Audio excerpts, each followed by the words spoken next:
This is a copyrighted work. Unauthorized copying or distribution is a crime punishable by up to 5 years in prison and a fine of $250,000.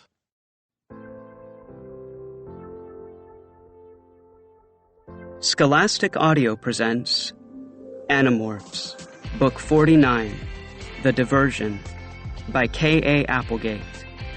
Read by Michael Crouch. Chapter 1.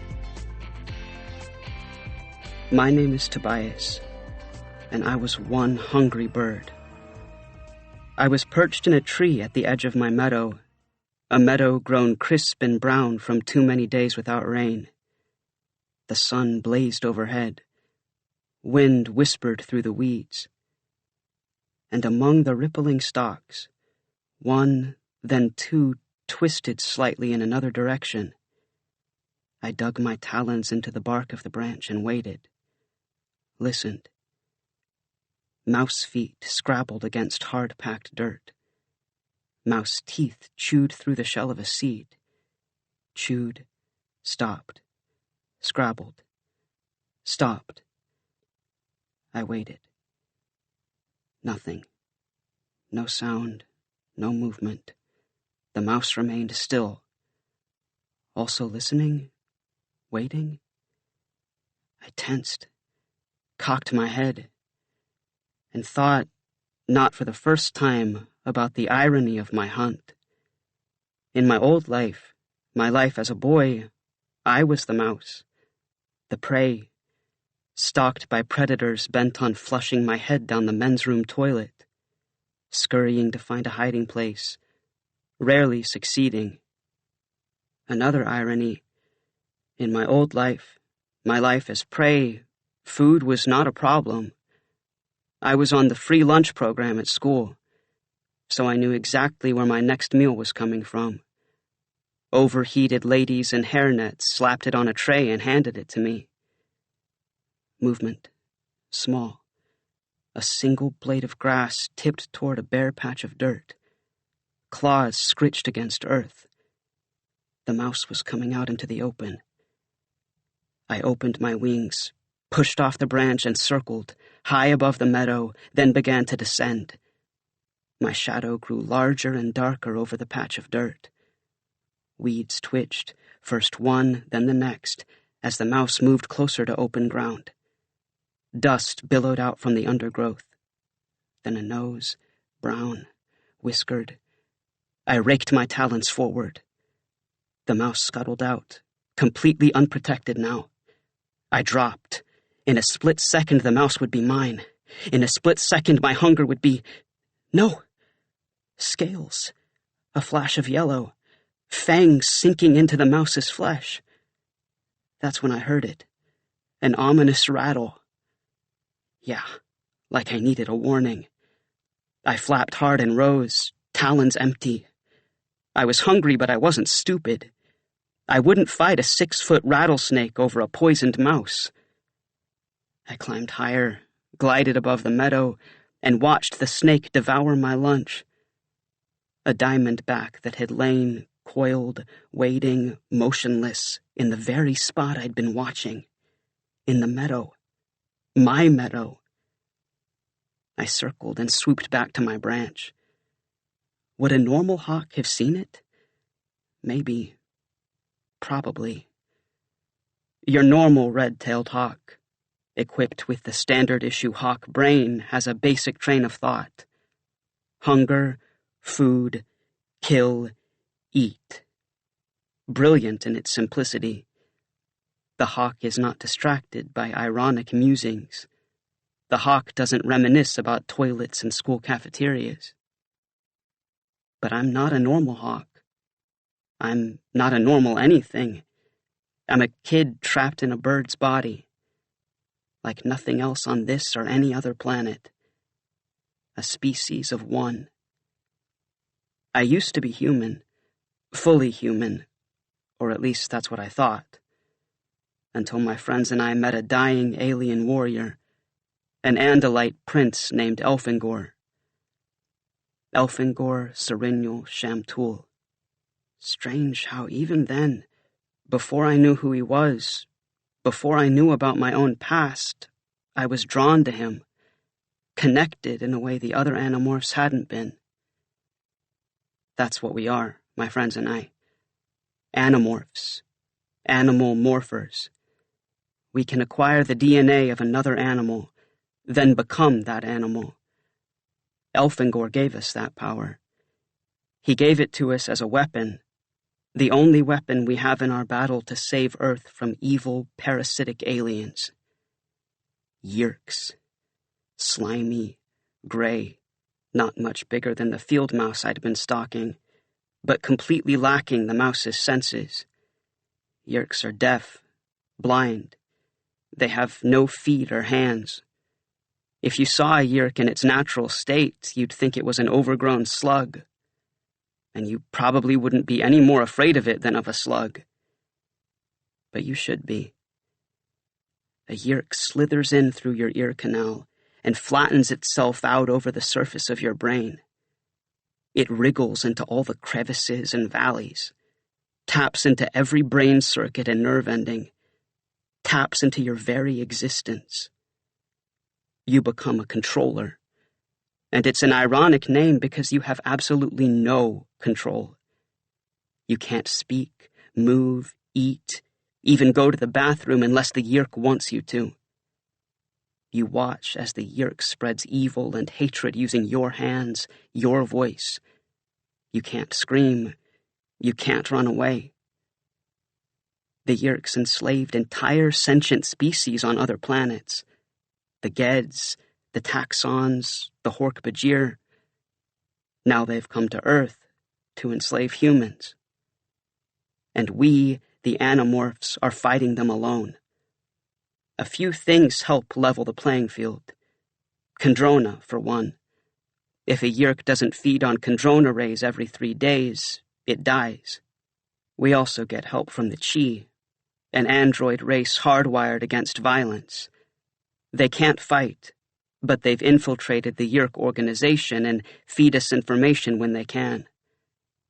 And of course, morphing, an andalite technology. Though it seems unbelievable, the Yeerks still think we're andalites. Morphing is a powerful weapon, but it has rules. 1. You can't change directly from one morph to another without first returning to your natural body. 2. You have to acquire DNA directly from an animal. You can't acquire it from another morph. 3. You can't stay in morph for more than 2 hours at a time, because if you do, you stay permanently. You become what the Andalites call a Nothlit. Like me. I stayed in Hawk morph too long, and now I'm not a human in Hawk morph. I'm a hawk. I was able to regain my morphing ability, and through a little fancy time-bending by a powerful being called the Elemist, I gained another morph. My old self. My human self. For 2 hours at a time, I can morph Tobias the Kid. Be human, at least physically. Then I must return to Hawk, or I'll lose my morphing capability altogether. I'll be out of the fight. So, while I watched the snake digest my mouse, I spotted an eagle soaring toward me. A bald eagle, carrying lunch in its talons. Not a mouse or a rabbit, a paper bag. Even from this distance, I could see the golden arches. Rachel was bringing McDonald's. Rachel, my own personal cafeteria lady in a hairnet. Don't ever tell her I said that. Chapter 2. Rachel drifted over the meadow, her profile stark against the sun. She spiraled down and dropped the McDonald's bag in the grass under my tree. You do know there's a rattlesnake in your meadow, don't you? She landed and began to demorph. Yeah. I flapped down from my perch. We met briefly. Rachel's feathers melted together, swirled into tan Rachel skin. Her wings stretched into arms. Legs shifted forward with a sickening crack. That's one thing I'll never get used to. The sounds. Body parts twisting, tearing, being absorbed and reformed. It doesn't hurt. It should, but it doesn't. The andalites worked some kind of painkiller into the technology, but they didn't manage to kill the sound. Rachel's body shot up to human size, a human with bird-of-prey eyes. I've never been sure if Rachel's human eyes are more intense because of the eagle, or if the eagle's eyes are so intense because they're Rachel's. They were clear blue now instead of amber, but they still held a deadly gaze. She fixed that gaze on me now. Look, before you get your feathers in a wad, just listen. I know I don't have to baby you. I know you can take care of yourself. But I also know your happy little meadow is about to dry up, and the weather guy on Channel 6 isn't predicting rain anytime soon. She pulled a Big Mac from the bag. So eat this and don't give me grief, okay? That's one of the things I like best about Rachel. I don't need to admit to her that hawk life can be a little stressful. She just knows, and tries to help. But she doesn't feel sorry for me, or at least she doesn't let me see her feel sorry for me. She lets me have my dignity. Too bad you can't eat dignity. I watched her open the Big Mac box and set it on the grass.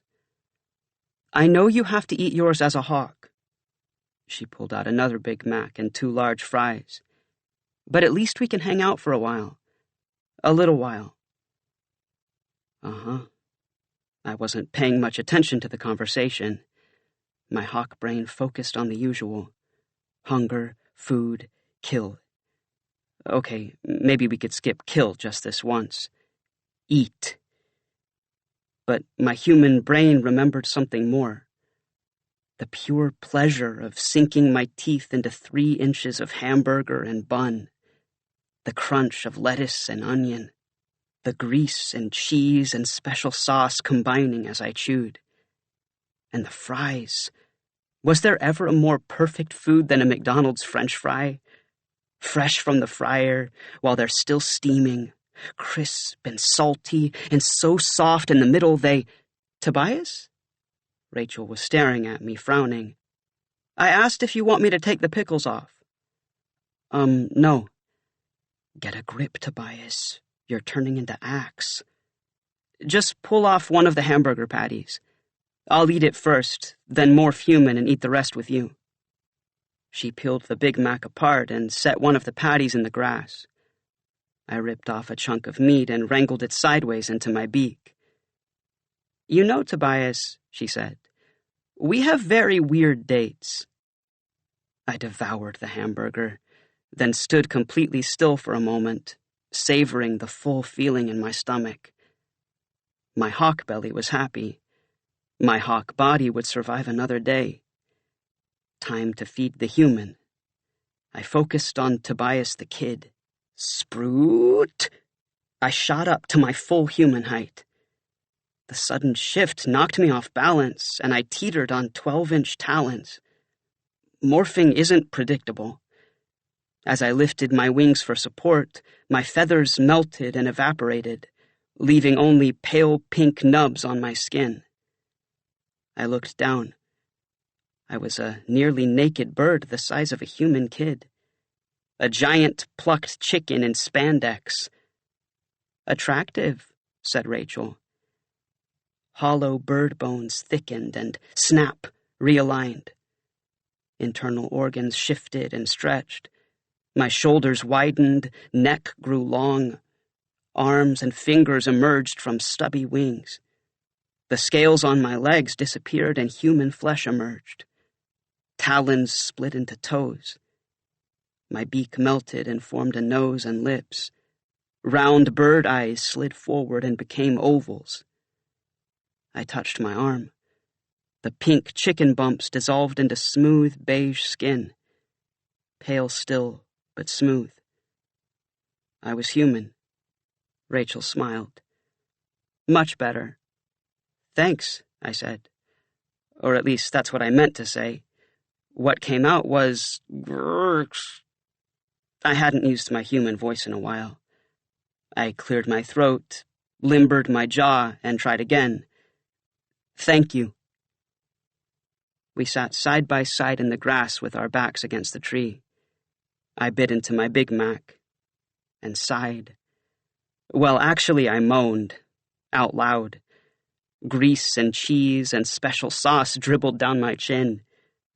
Rachel shook her head and handed me a napkin, which would have been embarrassing if I hadn't been so involved with my lunch.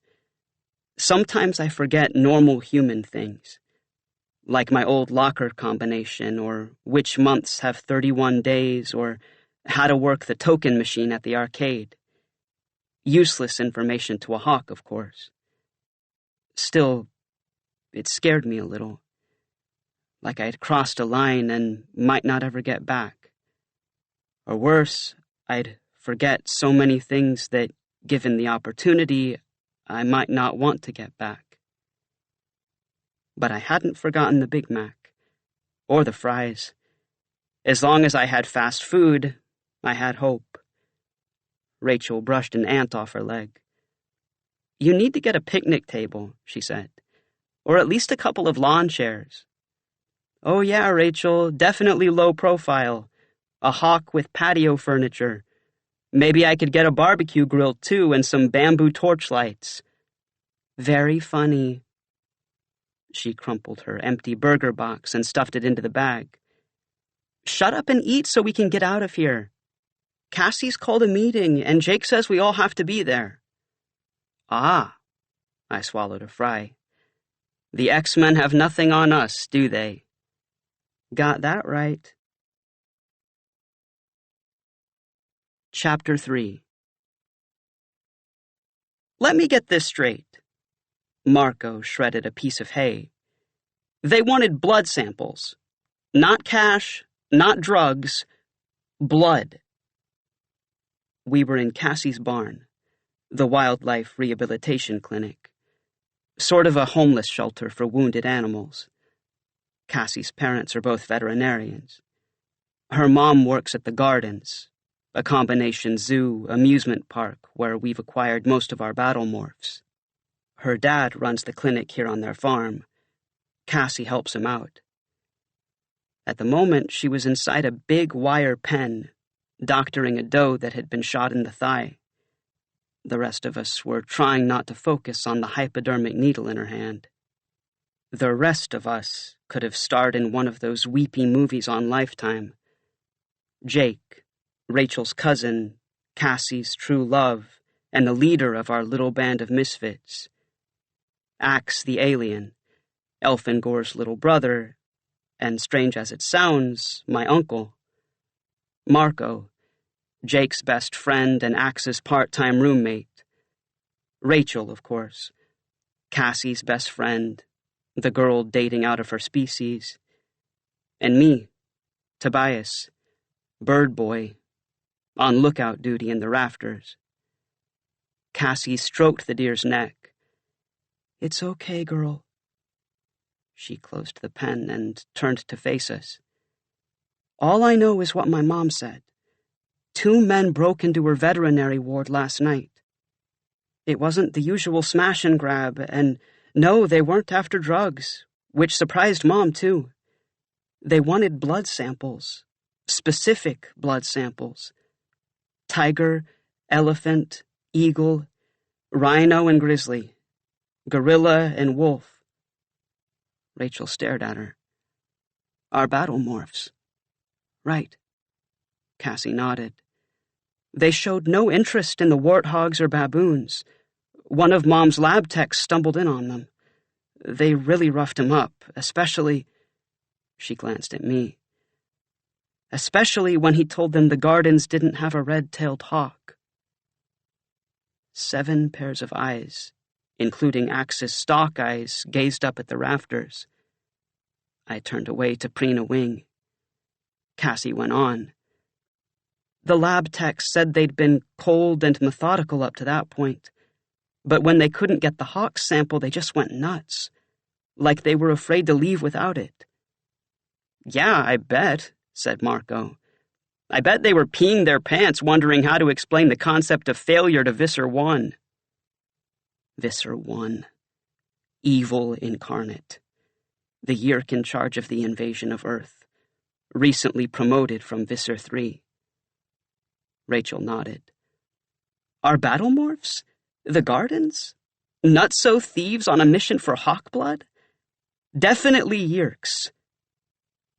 Yeah, Jake agreed. But the Chi haven't heard anything, not even rumors, and we haven't intercepted Yeerk communications about a new project. Whatever they're up to, it's at the highest level. We don't want to do anything stupid. We need to really think this through. Okay, so we'll think it through and then we'll do something stupid, said Marco. First question, why do the Yeerks need animal blood? Have they invented a new way to morph? Invented? Axe's stalk eyes narrowed to slits. Yeerks do not invent. They steal. Everything they have taken from other species, most notably the andalites. They do not have the intelligence or the integrity to invent a morphing technique of their own. Did I mention andalites can be a wee bit arrogant? Cassie looked at Jake. I think Axe is right, he said. They're after something bigger. Tom brought home a flyer yesterday. The Sharing is sponsoring a huge blood drive. Tom was Jake's older brother. Tom was a controller, a high-ranking member of the Sharing, the front organization for the Yeerks. Cassie took a deep breath. Here's what I think. There's only one reason the Yeerks would suddenly be interested in blood. DNA. They're collecting samples of our morph animals, and they're collecting as many human samples as they can. She looked at us.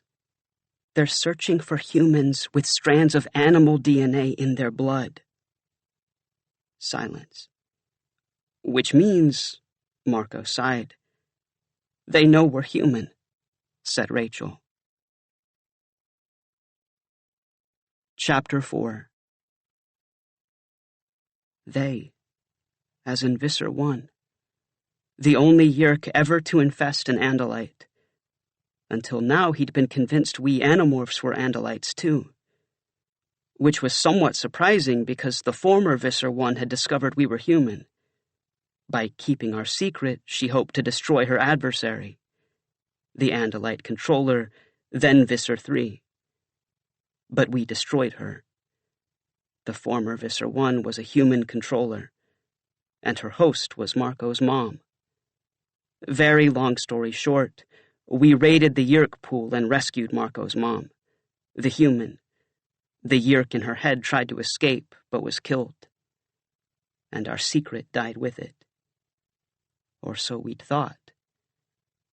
The Yeerks are probably collecting human blood from as many different sources as they can, said Jake. Hospitals, doctors' offices, labs, now this blood drive. So, he looked at us. Has anybody given blood since we started acquiring morphs? Rachel shook her head. I've been afraid to, said Cassie. Who knows what's floating around in my veins? I've been too busy saving the planet, Marco. The planet is grateful. Jake rolled his eyes. But it's not you we need to worry about, Marco. The Yeerks think you and your family are dead. So even if they had a sample of your blood containing animal DNA, it wouldn't lead them anywhere. Axe is an andalite, so that's not a problem. And Tobias hasn't given blood since he magically turned into a bird, I said. Right. Jake smiled at me. A grim smile edged with guilt, and nodded. Which narrows it down to Cassie, Rachel, and me. He turned to Cassie and Rachel. Think hard. Any doctor visits? Trips to the school nurse? Cassie shook her head. Rachel shrugged. Are you sure? What about when we all came down with the andalite flu? The yam fit? Oh, man. Rachel shut her eyes. My mom did haul me to the doctor.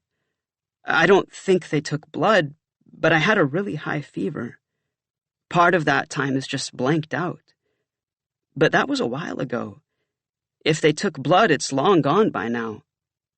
She looked at Cassie. Isn't it? I don't know, Cassie admitted. I don't know how long labs keep blood samples, or data on blood samples. So, Rachel, eyes wide, it could still be in a freezer somewhere, with my name on it. Don't even think that, I said. It's such a long shot. Yeah, Rachel shook her head. But we can't take that chance. If the Yeerks find me, they find us all. They'll slide a Yeerk into my head and then we're dead, or worse, infested, and so are our families. She looked up at me. And everyone we care about. And the Free Hork-Bajir, said Axe. They have been forced to relocate once, in spite of our assistance. Without our help, they easily could be captured, their colony destroyed. Maybe, said Cassie. Look, the Yeerks don't know we're human. Yet. They only suspect. If we really were andalites, we'd want them to waste time and manpower analyzing human blood samples, right? So if we bust in, destroy their project, we only prove we're not andalites. Better than the alternative, Rachel argued. We can stop the Yeerks, and yeah, they'll know we're human, but they won't know which humans. Or we can let them continue till they find us, which they will. There's another option, said Jake. We can get inside, find out what they know, then decide what to do. The research is probably on a computer somewhere, at whatever company the Yeerks are using as a front. If we can get our hands on it, maybe we can destroy any incriminating data without the Yeerks catching on. They continue their research and come up blank. Axe, is that something you can handle? Of course, Prince Jake. Axe whipped his tail forward. We need only find the correct facility. Not a problem, said Marco. We hack into the computer system of every blood bank, hospital, and clinic on the planet. The one we can't get into, the one with the extraterrestrial firewall, that'll be the Yeerks. Chapter 5. I figured Axe and Marco would find the blood bank. Jake would call another meeting. We'd infiltrate the place and destroy any incriminating information. Good guys win and go home. I flew from the hayloft. The meeting was over. The sun was setting, the air beginning to cool. Below me, Marco and Axe slipped into the little strip of woods that led from the barn to Axe's scoop. I knew they'd soon be logging onto their souped-up Mac, hacking into blood bank computers. They'd find me when they needed me, when it was time to plan the mission. In the meantime, I had other things to worry about, like how to eat without being eaten. Not that I'd ever actually starve. Rachel would see to that. But what self-respecting hawk lets his girlfriend feed him? Lets her buy vitamin drops for him at PetSmart? Lets her fix a spot in her sock drawer so he has a cozy spot to sleep on dark and stormy nights? A hawk shouldn't wake up smelling like dryer sheets. Don't get me wrong. I'm glad she cares. And I'm glad it's Rachel. But she shouldn't have to do all that. I took care of myself as a human. I can take care of myself as a hawk. As a boy, I'd been passed back and forth between a much-married aunt and an alcoholic uncle. And my parents? Official story, my dad died and my mom walked when I was still too young to remember. The truth? Yeah, my mom walked out. But the man who died had been my stepfather. I had another father. My real father. Elfingor. I found out through a sleazoid lawyer-controller of all people. Elfangor had grown tired of war, tired of defending the galaxy. I knew how he felt.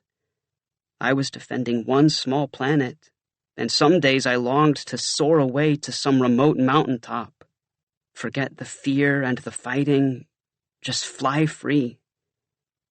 That's what Elfangor did. He flew free.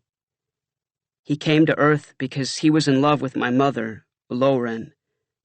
He morphed a human man and deliberately stayed past the 2-hour time limit, became a Nothlit so he could live out his life with her. He must have believed she was worth it. Personally, I thought he was a little misguided. The only thing I knew about my mother was what my aunt used to tell me. And tell me, and tell me. Nutty as a fruitcake and didn't want nothing to do with her own kid. So they dumped you on me. But Elfangor stayed on Earth for years. Went to college, married my mother, created a life. Was happy, I think. I hope. Enter the Elemist, the same all-powerful being who'd given me back my morphing powers and left me as a hawk. The Elemist restored my father's andalite body, returned him to the andalite fleet, and erased all memory of him from my mother's mind. Elfangor fought valiantly in the Andalite War and returned to Earth only once, to save the planet from the Yeerks, and to die. Did he know? As he lay in the dirt of that abandoned construction site, his life slipping away, did he know he was talking to his son? I want to believe he did. To believe I was the reason he trusted me and my friends with his greatest gift. But the truth is, he was desperate. Once he was gone, the Yeerks would enslave and destroy the planet, and he couldn't let that happen. He probably would have given that morphing ability to any kid who wandered by. The kid just happened to be me. I soared over the rooftops and utility lines of the new housing development that had recently popped up near my meadow. Movement, steady, winding. In the yard below, I banked.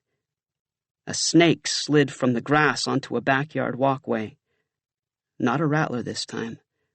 An everyday garden-variety black snake. It slithered across the walk, fully exposed. I circled. The yard was empty, the house dark. The sun was just sinking behind the hills. The streets and houses were draped in shadows. No one would see me. I circled again. Hunger, food, kill, eat. I swooped. The snake was still alive, still warm, when I ripped into its flesh. Yes, it felt good. It felt hawk. I sank my beak into the meat. Creak. I turned my head. The back door of the house inched open. A bare-chested lunatic in camouflage pants darted out, clutching a bow and arrow. Not a toy bow and arrow. This was a compound bow, with weights and sights and a razor-edged arrow fitted onto the bowstring. The lunatic aimed. I flapped toward the sky. Thwook! The arrow sliced past. Its feathers raked the edge of my wing. Half an inch to the right, and I would have been birdie shish kebab. I swooped over a row of newly planted trees and dropped down into the next yard. Thwook! Another arrow. Above me. I stayed low, skimming along the spindly line of trees. A hawk is built to soar, not flap endlessly like a duck. Flying that close to the ground was hard work. No thermals. But it was my own fault. I knew not to hunt in human territory. In somebody's backyard. It was a stupid mistake. A mistake a real hawk wouldn't have made. But Tobias the hawk hadn't made the mistake. Tobias the boy had. I'd seen the snake, and my human brain took it as a dare. A snake had stolen my lunch, and now I was stealing it back. My human brain was going to get my hawk body in big trouble one of these days. Chapter 6. Saturday morning. I flew to the scoop. I took a longer route this time, bypassing the new housing development, soared over fields and pastures, and circled back to Axe's clearing in the woods. Axe built his scoop soon after he came to Earth. According to him, it was a smaller version of a typical andalite home.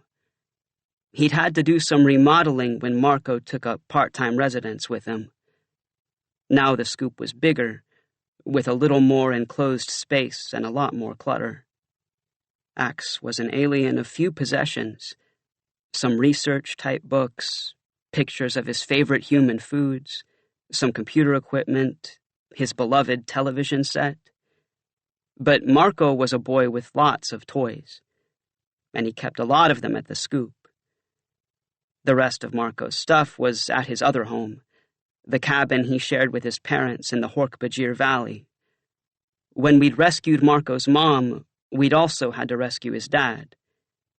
The Chi helped us stage his, and Marco's, death.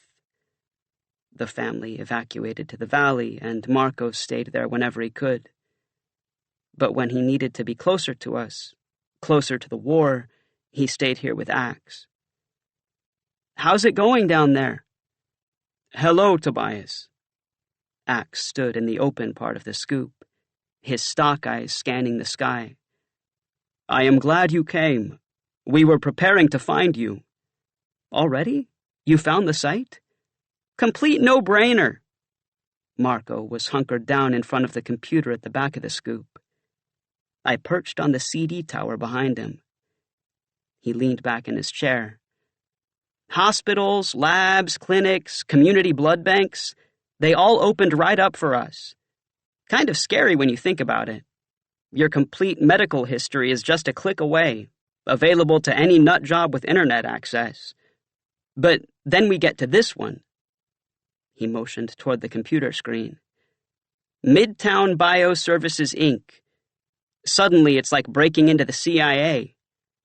"Actually," said Axe, "it was far more difficult. We experienced relative ease penetrating the Central Intelligence Agency database." "The CIA?" I looked at Marco. "Wait, you hacked into their computer one day for kicks?" "Hey, the more information we can gather, the better prepared we'll be." He shrugged. "Besides, I gotta have something to do. It gets lonely hanging here. I almost miss school. Okay, maybe not. But unless you count the Victoria's Secret webpage, there are no babes in my life anymore." "There were no babes in your old life," I said. "Oh, very nice, Tobias. Go for the jugular. You've got Rachel tending to your every need. Me, I've got Axeman." He jerked his thumb toward Axe, who was gazing lovingly at a magazine ad for the new original M&Ms. "I'll trade you right now, straight across." "Yeah, Marco, that'd work."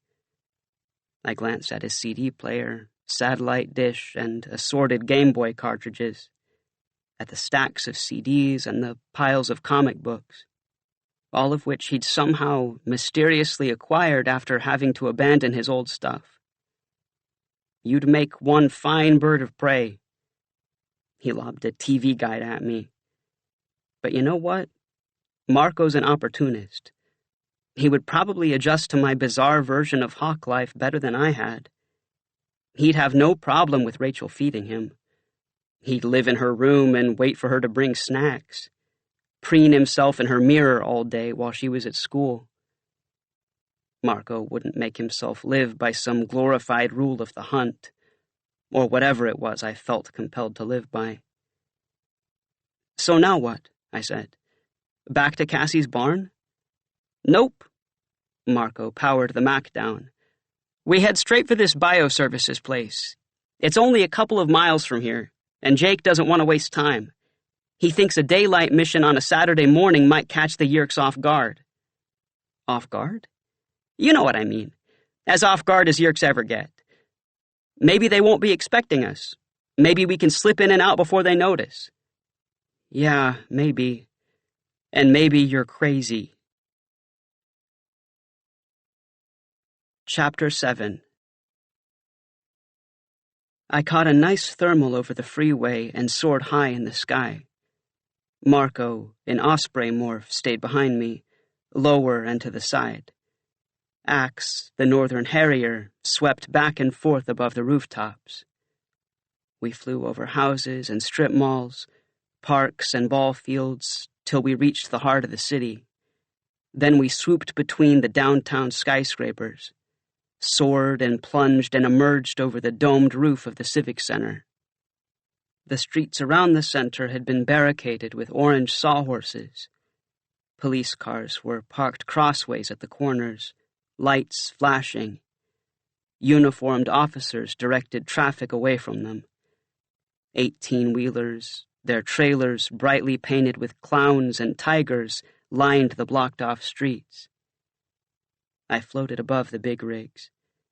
Below me, burly guys wielding leather prods unloaded elephants from the trailers into a huge pen in the Civic Center's plaza.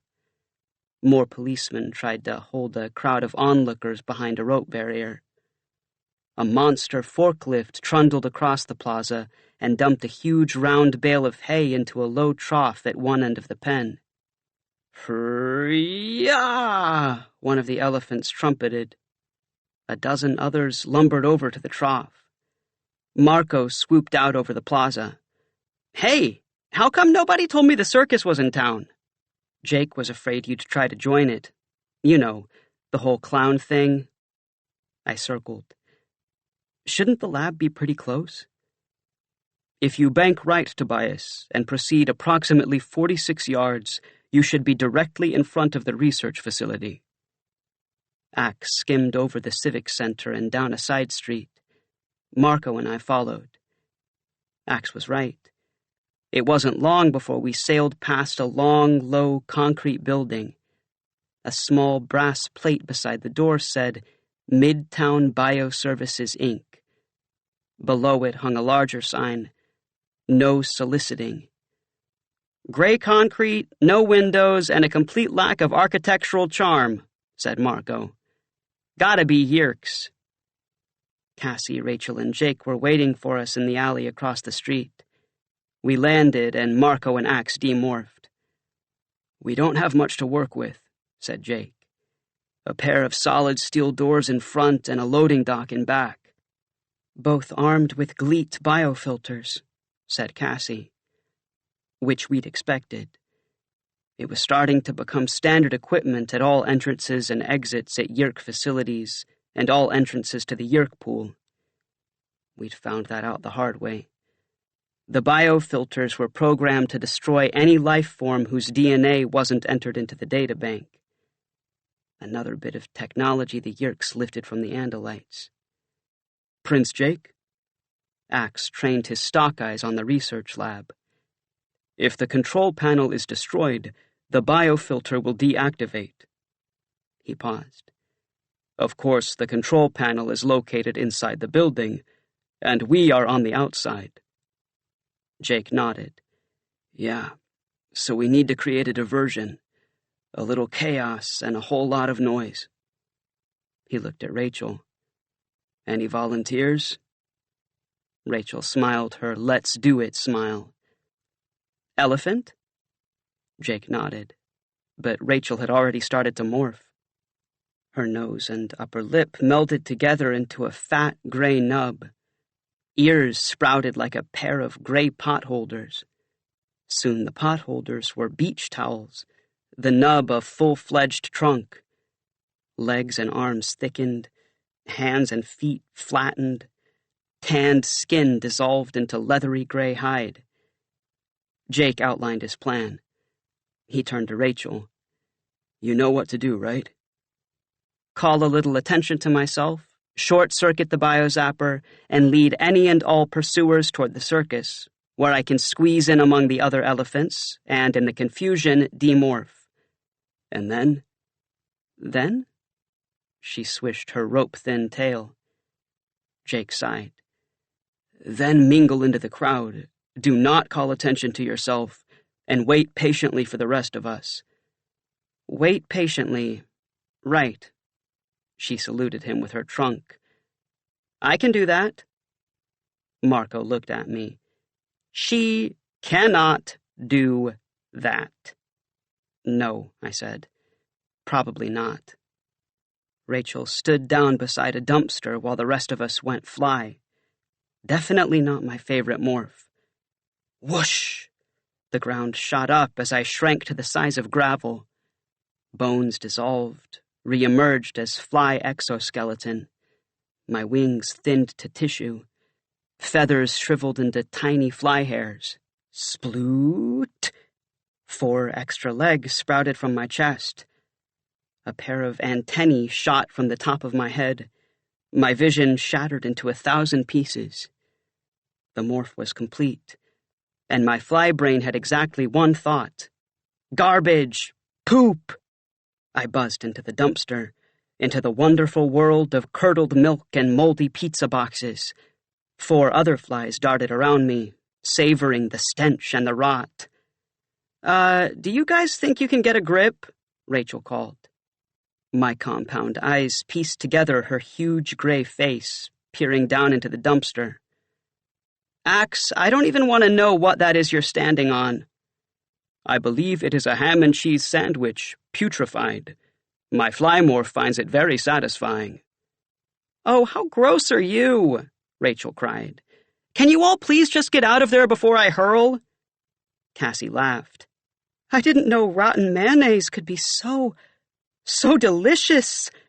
"You people are sick." Jake. "Rachel's right. We have someplace else to be." Rachel's thought speak helped guide 5 flies the relatively short distance to the research lab. Several minutes later, we lit on the wall above the metal doors. Not a moment too soon. Hurrah! Rachel thundered from the alley, pushing the dumpster with her wrecking ball head. Shoved it up across the little strip of grass in front of Midtown Bioservices, Inc. Crunch! Wham!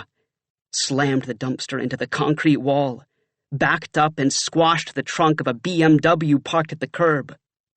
"You've made her a very happy pachyderm," I told Jake. "It's been weeks since her last car stomping." Hurrah! Rachel trumpeted before she wrapped her trunk around a no parking sign and ripped it from the sidewalk. Held it high, waited. Bzzz!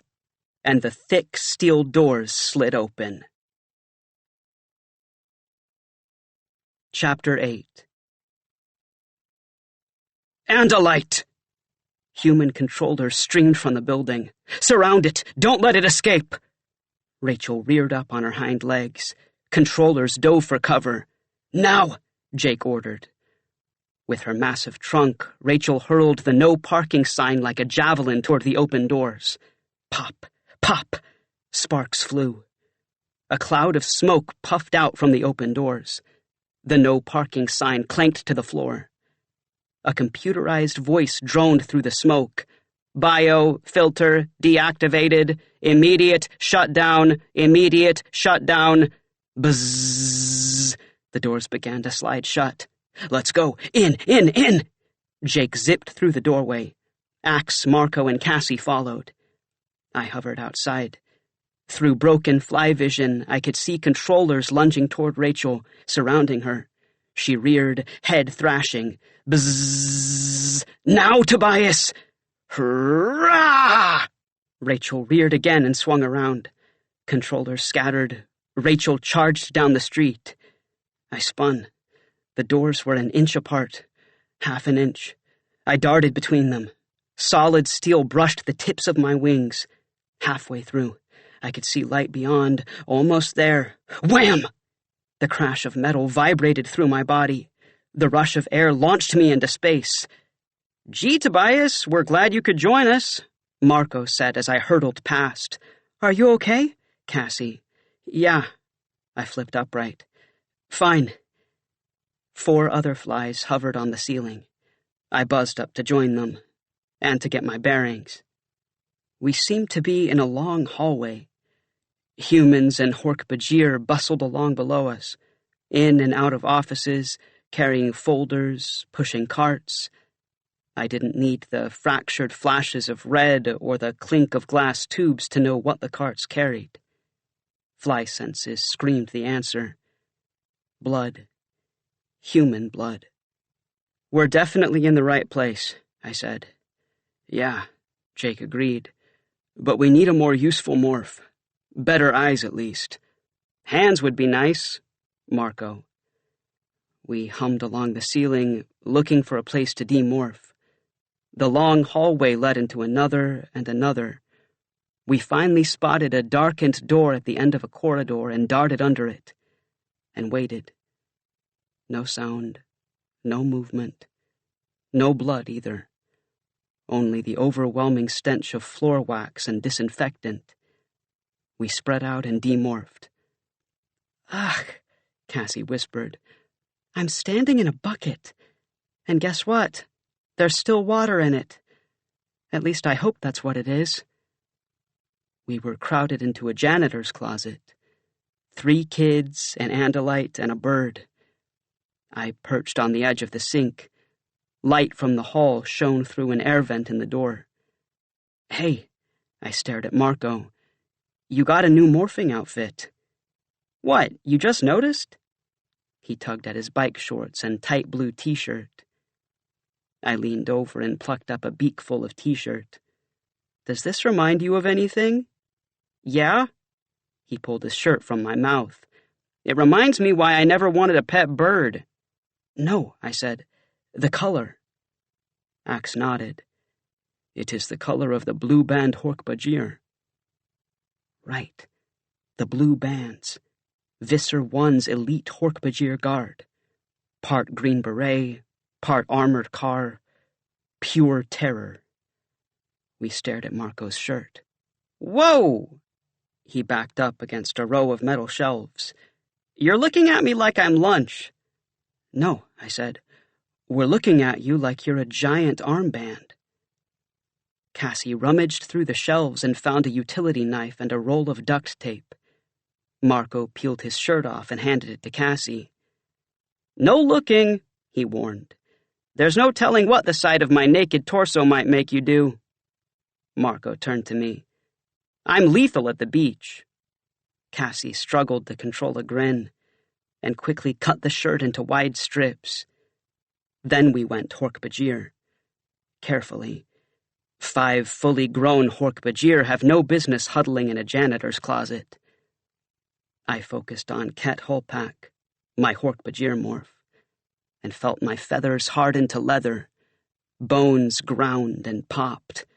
I shot 7 feet in the air. Thump. Ouch! My head banged into the first aid kit hung on the wall.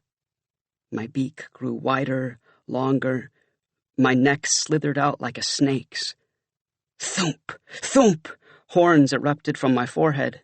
Talons spread to Tyrannosaurus proportions. My tail shot out to twice my height. Swoop! Swoop! Swoop! Swoop! Blades burst from my wrists, elbows, knees, tail. I was a walking switchblade. Death on 2 legs. Crouched in a sink, trying not to fillet my friends. We wrapped our new blue armbands around our biceps and stuck them down with slivers of duct tape. "Ready?" Jake eased the door open. "Just act like you belong." He stepped into the hall. Marco sauntered after him. "Famous last words." Jake led the way back to the main corridor. The rest of us marched behind him, 2 by 2. Human controllers and Hork-Bajir scrambled aside to let us pass.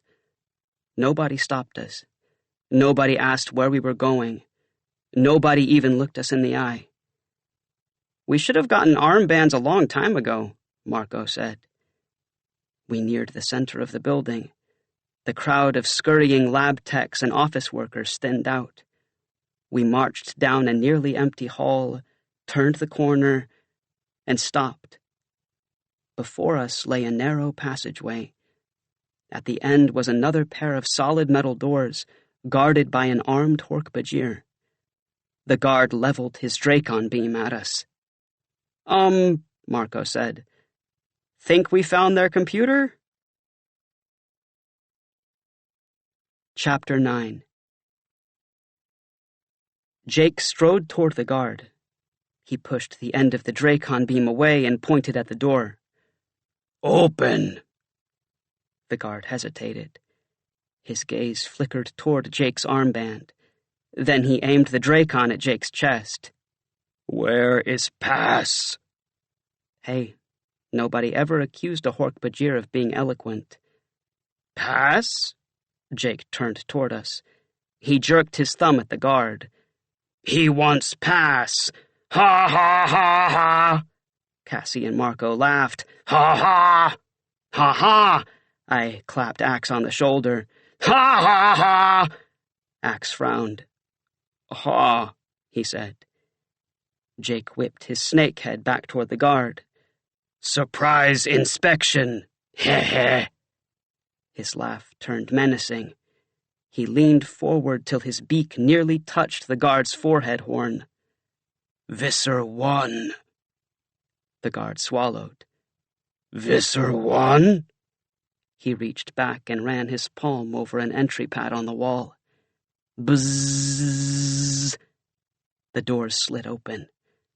Jake snatched the Dracon beam from the guard's hand. He pointed it toward the open doorway. In! The guard backed into the room. We marched after him across a raised metal floor. Whoa! Yeah, Marco was right.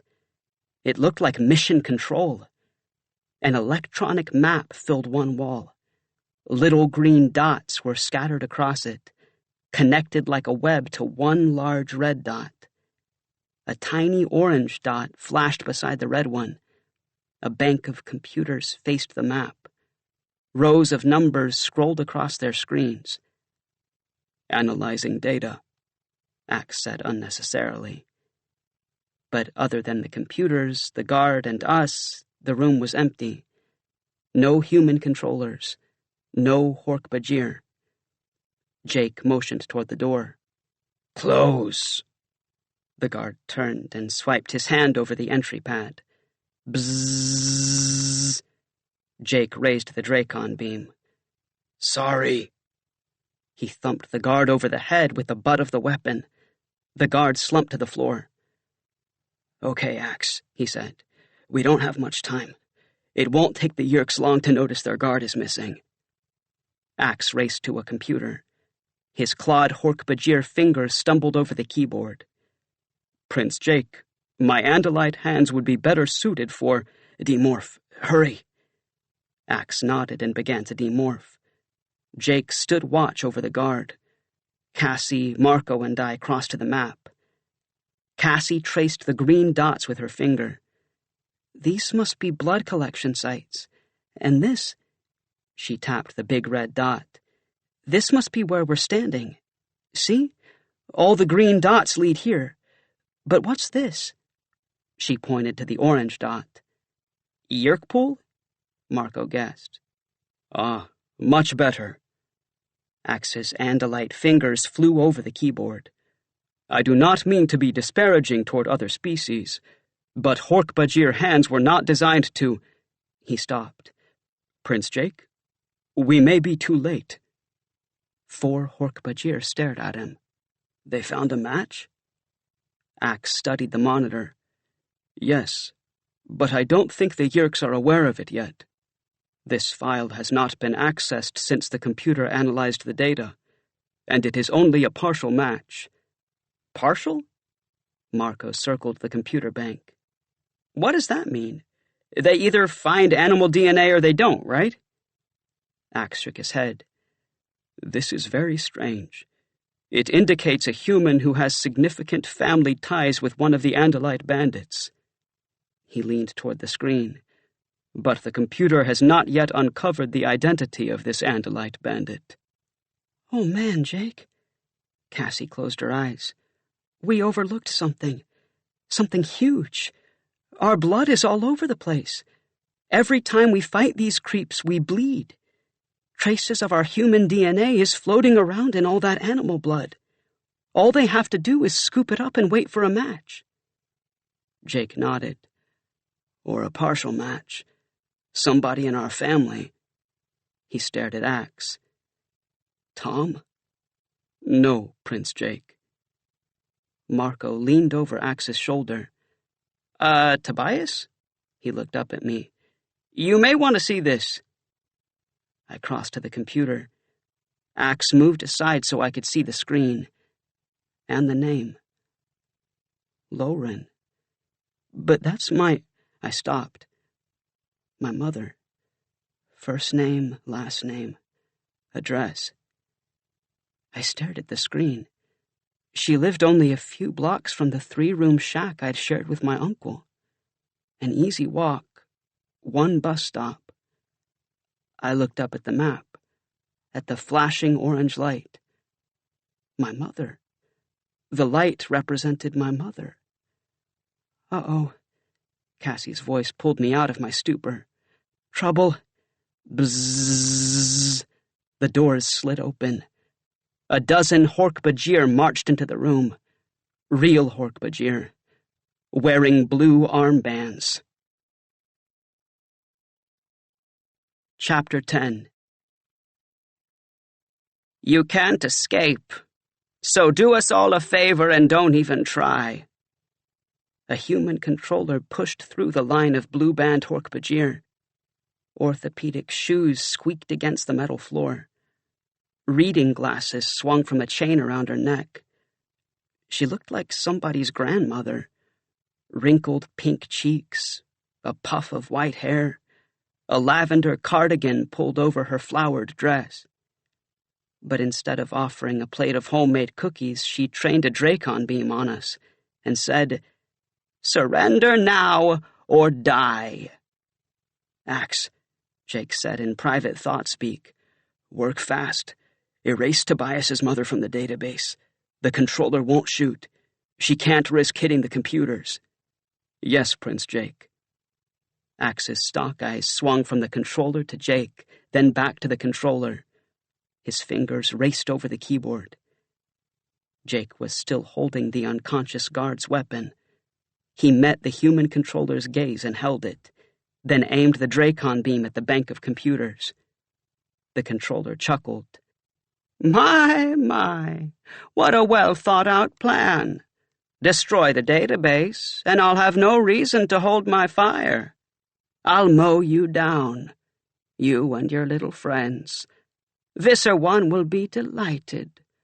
The so-called andalite bandits will be dead, and he'll no longer need to divert time and resources to this project. Go ahead, dear. Pull the trigger. Jake, can I make a suggestion? Don't shoot! Thanks, Marco. I'll take that into consideration. Jake tightened his grip on the Dracon beam. Axe, how's it going? Not well, Prince Jake. I have encountered an unexpected second level of security. I can break through, but it will take a few moments. Good. Keep working. Jake studied the controller.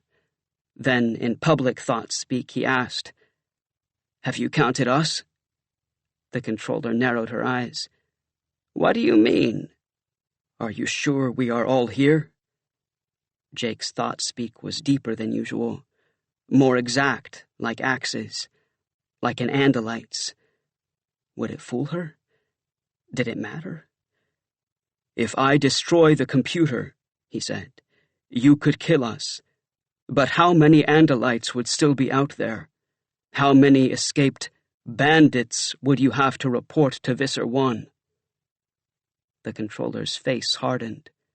Her gaze swept to Marco, Axe, me, then Cassie, then to the map, to the red dot and the smaller dot beside it. She froze, smiled. She'd seen the flashing orange dot. She knew they'd found a match.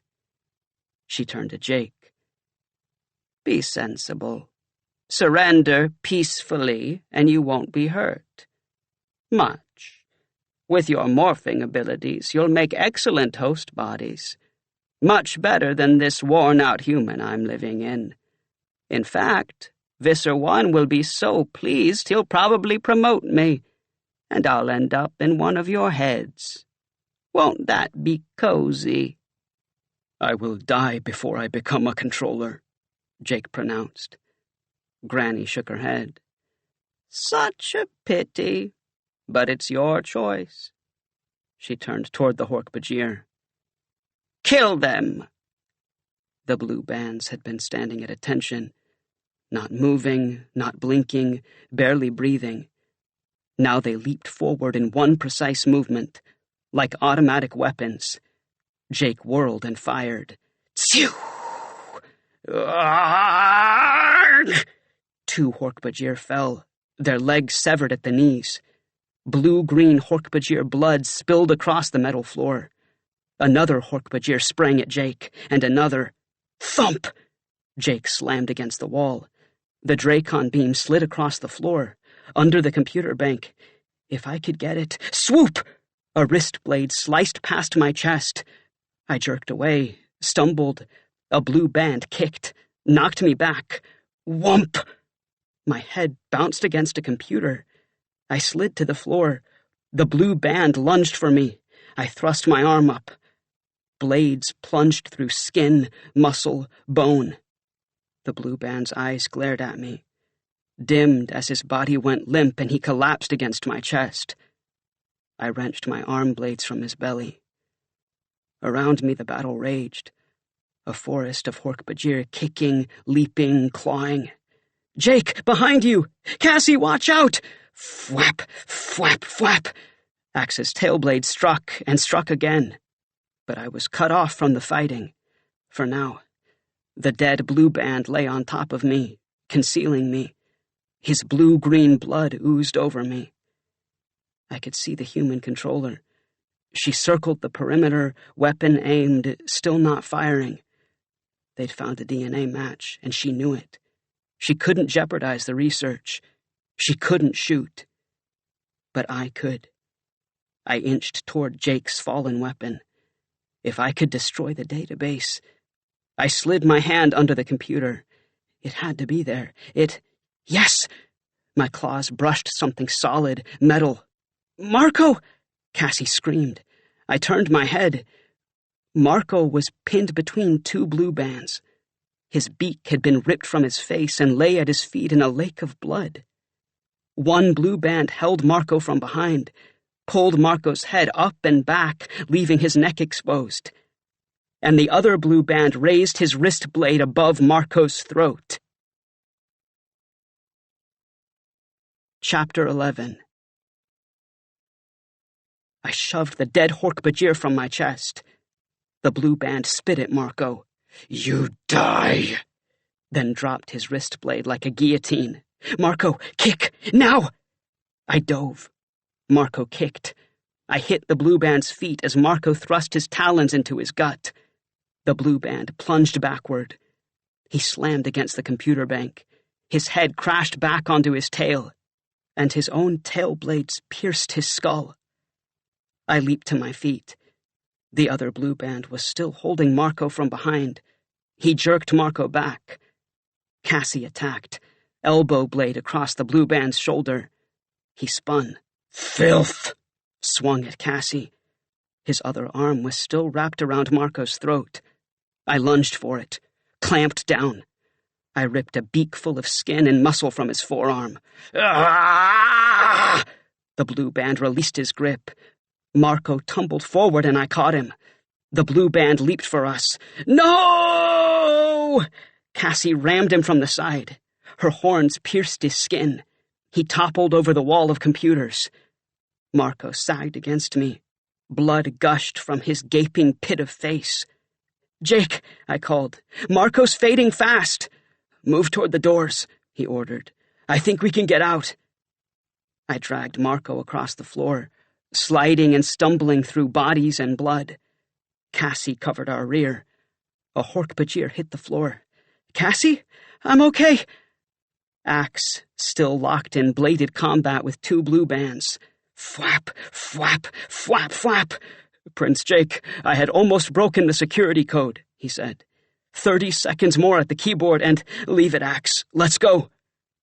The unconscious Hork-Bajir guard still lay, unmoving, by the door. Jake slid the palm of the guard's hand over the door's entry pad. The door didn't budge. He slid the guard's palm over the pad again. Nothing. The human controller cackled. She was standing beneath the electronic map. I took the precaution of deleting the guard's DNA from the security database before we entered the room.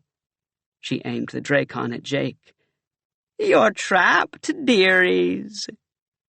Jake dropped the guard's arm and slid his own palm over the pad, banged it, pushed it, doubled his fist and punched it. Nothing. Then 2 thick metal prongs erupted through the doors. The prongs rose. The doors crumpled open. Grrrr! Rachel, in grizzly morph, bounded through the opening. Behind her in the passageway sat the monster forklift from the circus, motor rumbling. Don't think of it as stolen property, she told Jake. Think of it as a really big key. Let's bail. Jake leaped onto the forklift. No! The human controller clattered toward us, rounded the computer bank and leveled the Dracon. Thwap! Axe's tail struck. Once, side of his blade to the side of her head. The controller dropped to the floor, unconscious. The remaining blue bands lunged at Axe. Grrrr! Rachel batted them with her mammoth grizzly paws. I lifted Marco. Jake and I hauled him through the front of the forklift. I leaped up after him, turned, and caught a glimpse of the map. The orange light was still blinking. I pulled Marco out of the forklift into the passageway. Axe leaped down after us, then Cassie, then Jake. Rachel dropped her 1,000-pound grizzly butt into the driver's seat. Beep, beep, beep, beep. The forklift backed up. The mangled doors slammed shut, locked into place by the lift's metal prongs. Rachel barreled down from the forklift. Let's go! Let's go! Jake and I each thrust a shoulder under Marco's arms.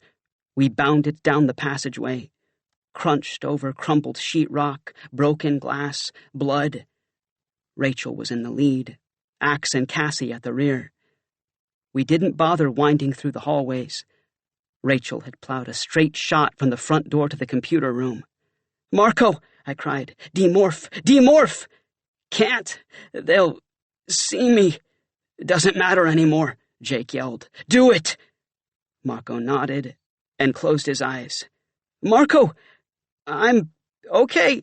Demorphing. Dark hair sprouted from his bloody Hork-Bajir head. His leathered skin grew soft, pale. Freeze! A human controller leaped from a doorway and aimed a pistol at us. Rachel swatted him like a gnat. He thumped against the wall. The pistol skidded under a flattened desk. Flap, flap! Behind me, Cassie and Axe battled a fresh group of Hork-Bajir. In a group, we scrambled over 2 heaps of steel, the front doors punctured and ripped from the doorframe. Marco, fully human, reached back and grabbed Axe, whose hooves skittered on the slick metal, pulled him up, over, outside. Rachel heaved the dumpster in front of the doors, and we sprinted toward the alley. We morphed as we ran. Cassie, Rachel, and Jake demorphed to human. Marco and Axe, already in their natural forms, morphed Harrier and Osprey. I demorphed to Hawk. Talons shrank. Feathers grew. Arms sprouted into wings. I flapped, stumbled, flapped again, up, out of the alley. I cleared the rooftops and circled back to the lab. Axe and Marco soared beside me. Kong! Kong! The dumpster rocked. Hurry, Prince Jake, said Axe. The controllers are escaping. The dumpster tipped. Controllers poured from the building and into the street. Humans, Hork-Bajir, the granny controller from the computer room. Dracon beam clutched in her bony hand. She squeezed through the crowd and vaulted toward the alley. I spun. Rachel, Cassie, Jake! I could see them below, half human, half bird. "Fly," I said. "Finish morphing in the air. They're on you." The granny controller darted down the alley. She stopped, smiled, and leveled the Dracon. "You're dead." Phew! The alley exploded. Chapter 12. "Rachel?" I reeled. Smoke and dust coated my wings, my throat, burned my eyes. Chunks of brick and asphalt hailed down on me.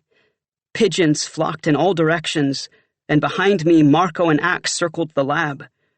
But no Jake, no Cassie, no Rachel. I flapped, high, higher.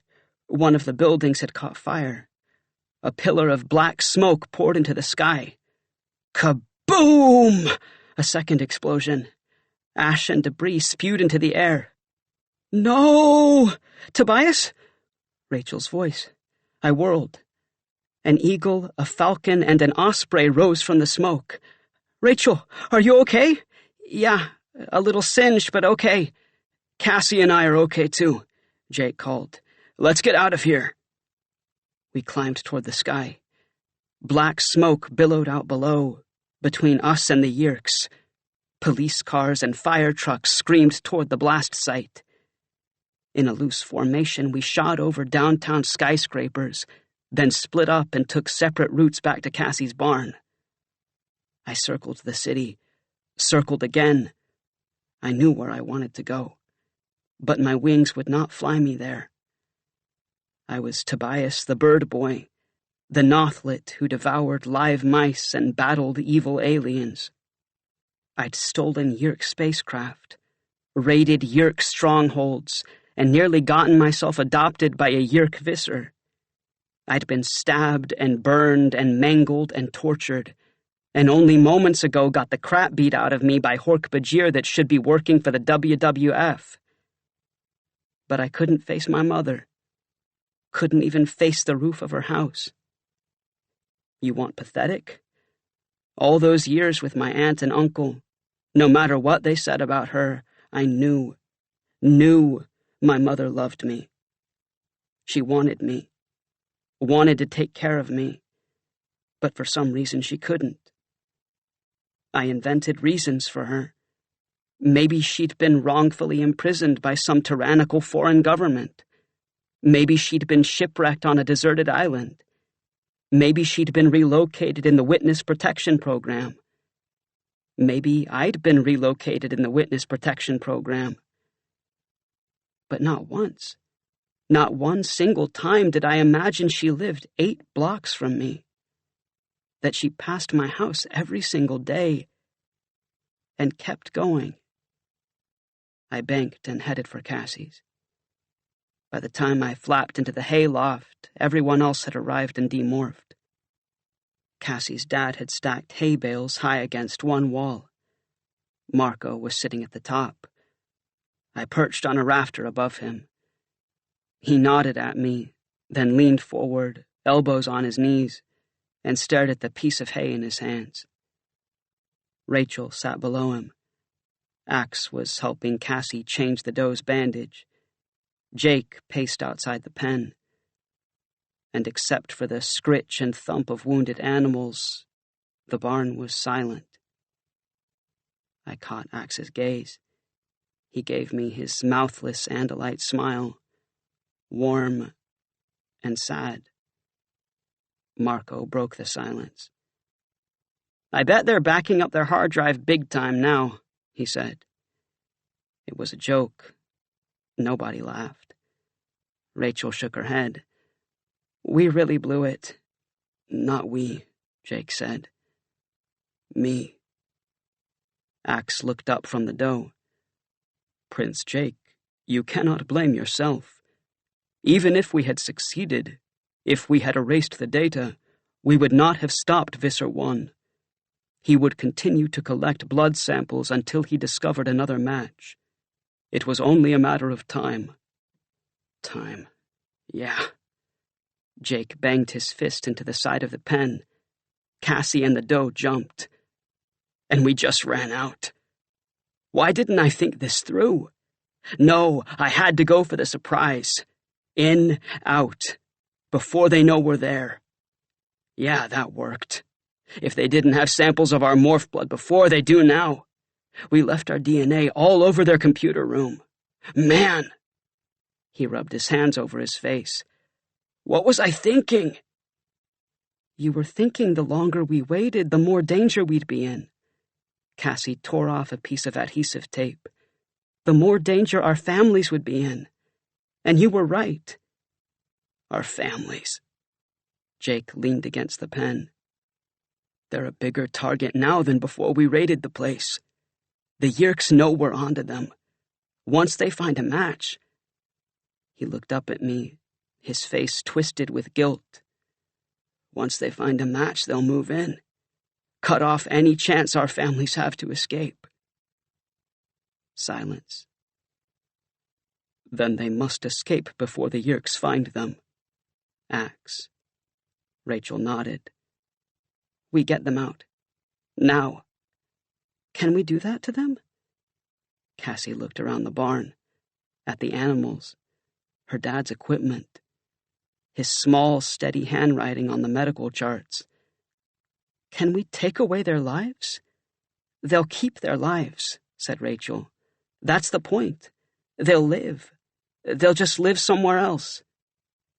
How's this for ironic musing? The Yeerks were looking for humans who were related to human Animorphs. And where did they get the match? From a bird with no family. And then, the very moment I find out I do have a family, a mother, she's snatched away. Worse than snatched away. The Yeerks had her name, her address, and I'd given her away to the Yeerks. I stared out the hayloft door. She couldn't fight them off, not by herself. Tobias. I turned. Marco was looking at me. He kept his voice low. Look, I know what you're doing. Mapping out suicidal rescue missions, right? But you can't go near her. She's bait, okay? They know who she is. They're watching her, waiting for you. She's probably already a controller. You don't know that. Yeah, I do know that. I lived that. Getting yourself killed won't help her. I looked away. He was right, of course. He made perfect sense. But perfect sense left my world a long time ago. We knew this day would come, Jake was saying. We've done everything we can to protect our families, to keep them out of this. Now we've got a decision to make. Go home, get some sleep. We'll meet back here tomorrow morning and take a vote. Meeting adjourned. I lifted my wings. Tobias, don't leave. Rachel climbed the stack of hay bales. She stood on the top and rested her chin on my rafter. Stay at my house tonight. You shouldn't be alone. Why not? I've always been alone. My thought-speak was rougher than I'd intended. Look, Rachel, thank you. I appreciate it. I do. But there's something I have to... See ya. She nodded. I know. I'll leave my window open. A human boy would have kissed her then. The hawk boy flew out of the hayloft toward the city. Chapter 13. I found my old house first. My uncle's dump. He obviously didn't live there anymore. Somebody'd mowed the lawn and painted the garage. I circled and headed toward my mother's. I didn't think about it. Didn't give my wings a chance to refuse. I just flew. 5 blocks down, 3 across. Over abandoned houses, rusted-out cars, and packed dirt yards. My old neighborhood was scary. My mother's was worse. If I were human, I'd never set foot there. I found her street, and her house, second from the corner, across from a burned-out grocery store. A tiny shack squeezed into a narrow strip of yard with 2 feet of weeds between it and the shacks on either side. It used to be white, and before that some shade of glow-in-the-dark green. Now it was mainly a few stubborn flecks of paint clinging to bare gray wood. The doors were closed, the shades pulled. Hey, at least she had shades. The other windows on the block were either boarded up or covered with old sheets. I drifted over the house. No sign of Yeerks. No sign of any life form except a scrawny mutt tied to a clothesline 3 houses down. I perched in an elm across the street. A TV blared in the house below me. The channel changed again. Pat Sajak gave the wheel a final spin. It landed on the $5,000 space, and some idiot bought a vowel. "Where you think you're going?" A woman's raspy voice, maybe the remote happy homeowners, rumbled into the evening air. "Out." A younger voice, male. "Oh, yeah?" The woman again. "Who's gonna watch Tiffany?" "She's your kid. You watch her." "I got plans." "Me too." Reminded me of the enlightened and stimulating conversations I used to have with my aunt. The door banged open, and a kid about my age stormed across the porch below me. "Get back here!" The floor groaned. The door banged again. "Ricky Lee, you get your butt back in this house!" Ricky Lee didn't even turn around. He kicked an old couch that was lying by the curb and kept going. I watched him jog 2 blocks to a 7-Eleven.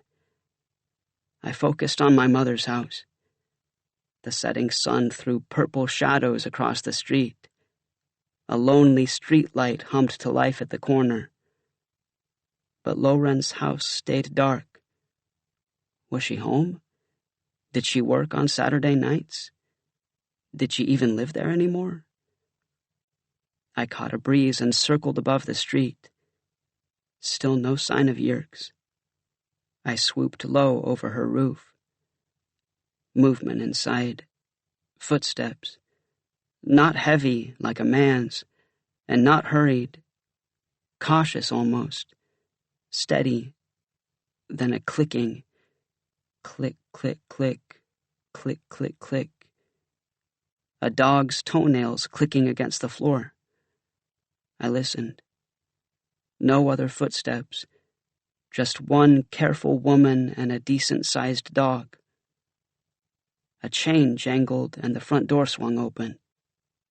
The woman stepped onto the porch with the dog. A German shepherd, wearing some kind of harness with a big, rigid handle, like a guide dog. Guide dog?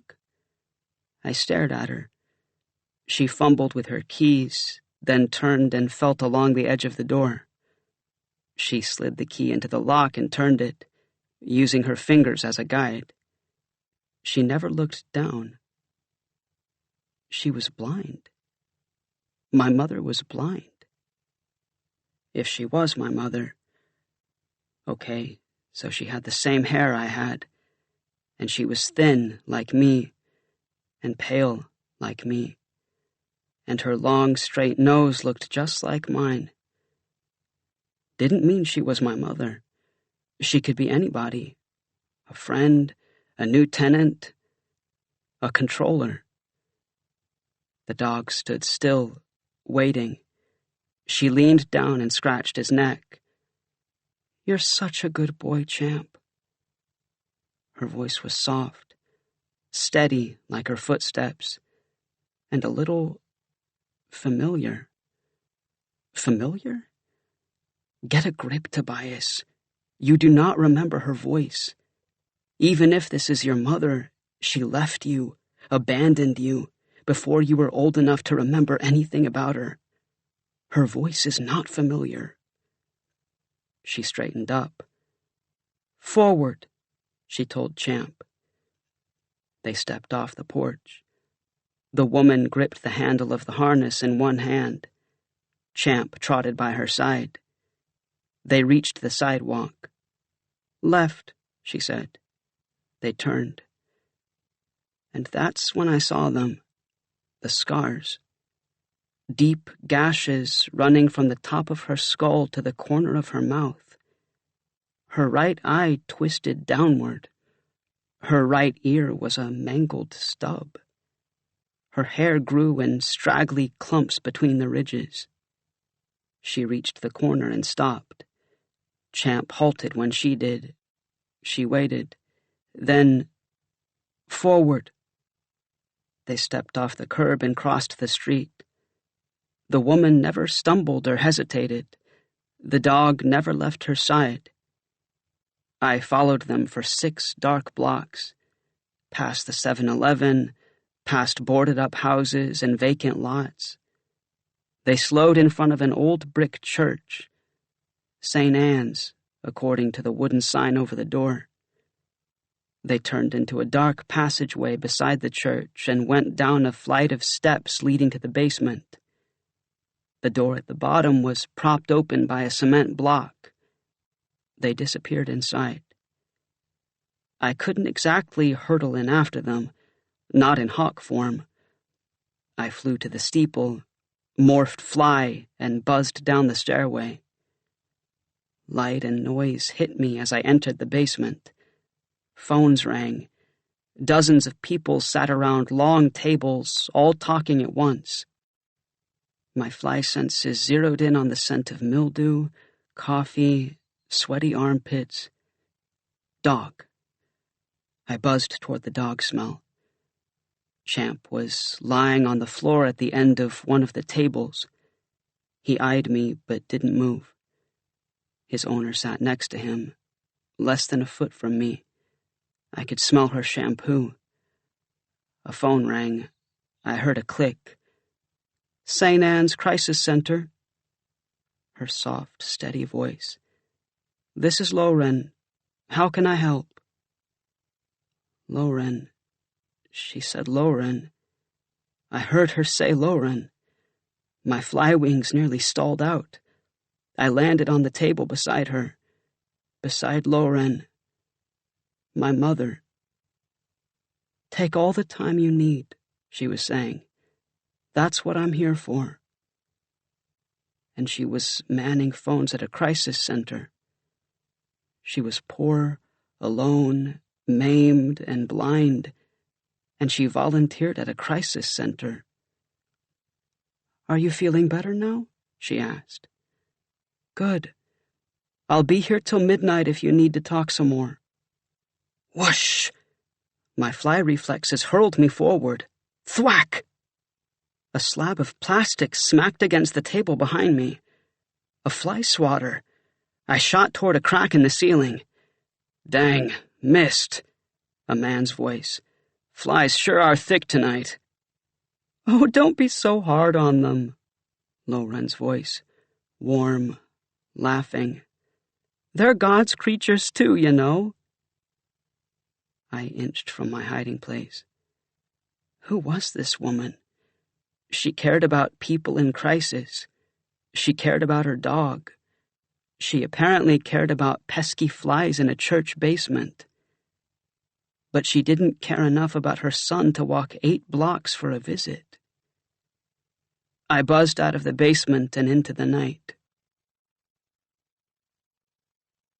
Chapter 14. "We got the circus in trouble," Rachel said. "Channel 6 reported a rogue elephant escaped from the Civic Center, ripped up a blood bank, and damaged a gas main that later exploded, wiping out an alley and torching an abandoned warehouse." Marco shook his head. And they didn't mention that the blood bank is operated by aliens from another galaxy who are conducting research to help speed up the annihilation of our planet?" The sun was barely up, but we were already assembled in Cassie's barn. Again, Jake had brought Mr. King, one of the Chi. "The Chi need to know our plans." Jake looked at us. "Whatever we decide, Mr. King nodded. We'll help in any way we can. Information, holograms, shelter. Let us know what you need. We need to make it go away. Cassie was sitting on the floor in front of the deer pen. Can you please just make this all go away? Mr. King, his hologram at least, smiled. If we could, we would have. A long, long time ago. I know. Cassie leaned back against the pen. I'm sorry. I'm just very tired. I spent most of the night out here, doing what I could for as long as I could. She waved a hand toward the animals. Who's going to take care of these guys? If my dad's not here, they have zero chance of survival. She closed her eyes. My dad, he doesn't have a clue what's coming. I know. Rachel smiled ruefully. I spent last night helping Jordan practice her routine for the all-city gymnastics meet. And you know what? She nailed it. She could win the whole thing. Except she probably won't even get to compete. She was all excited, telling me how their coach got them all matching jackets. And I played along like it was really going to happen, like everything was normal. Normal. I didn't tell the others what I'd done last night, that I'd stalked my own mother, and afterward landed my flybody in St. Anne's steeple and just sat there. I don't even know for how long. Long enough that when I finally came out of my stupor, I was afraid that, yeah, I was still a Nothlit, but a fly this time. I'm just so tired of lying to everybody, Jake said wearily. This morning at breakfast, we're all sitting around looking at sale ads in the paper. My mom and dad wanted to go look at a new lawnmower. Tom even said he'd go along. They wanted me to go, like a real family outing.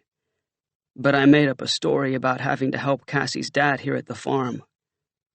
It wasn't exactly a lie, Cassie. It wasn't exactly the truth either. Jake shook his head. My mom doesn't understand why I never have time for them anymore. At least if we do this, if we get them out, that part will be over. Lying, sneaking around, hurting their feelings. He let out a breath. But we came here to vote, so let's do it. Rachel? I'm in. Cassie? What choice do we have? Marco? We do it. Definitely. Axe? I do what you do, Prince Jake. I vote yes, but... Jake looked at us. I'm taking Tom. It wasn't a question. I know it's a risk, but I think it's a containable risk. My parents won't leave him behind. I won't leave him behind. So as long as everybody understands that, I vote yes. I understand, Prince Jake. Tom's part of the deal, said Rachel. Cassie and Marco nodded. Tobias? Jake looked up at me. You haven't voted. We get them out, I said. All of them. All of them. But I'm not sure Jake understood me. He rubbed his temples. Okay, decision made. They'll be safest in the new Hork-Bajir Valley. Marco's parents are already there, and the Yeerks think they destroyed it. We'll take my family last. That way, if anything goes wrong with Tom, everybody else will already be safe. We'll have to watch them, guard them for the first 3 days, to make sure none of them are controllers, and to make sure the Yeerk in Tom's head dies, Axe said in his usual blunt way. Right.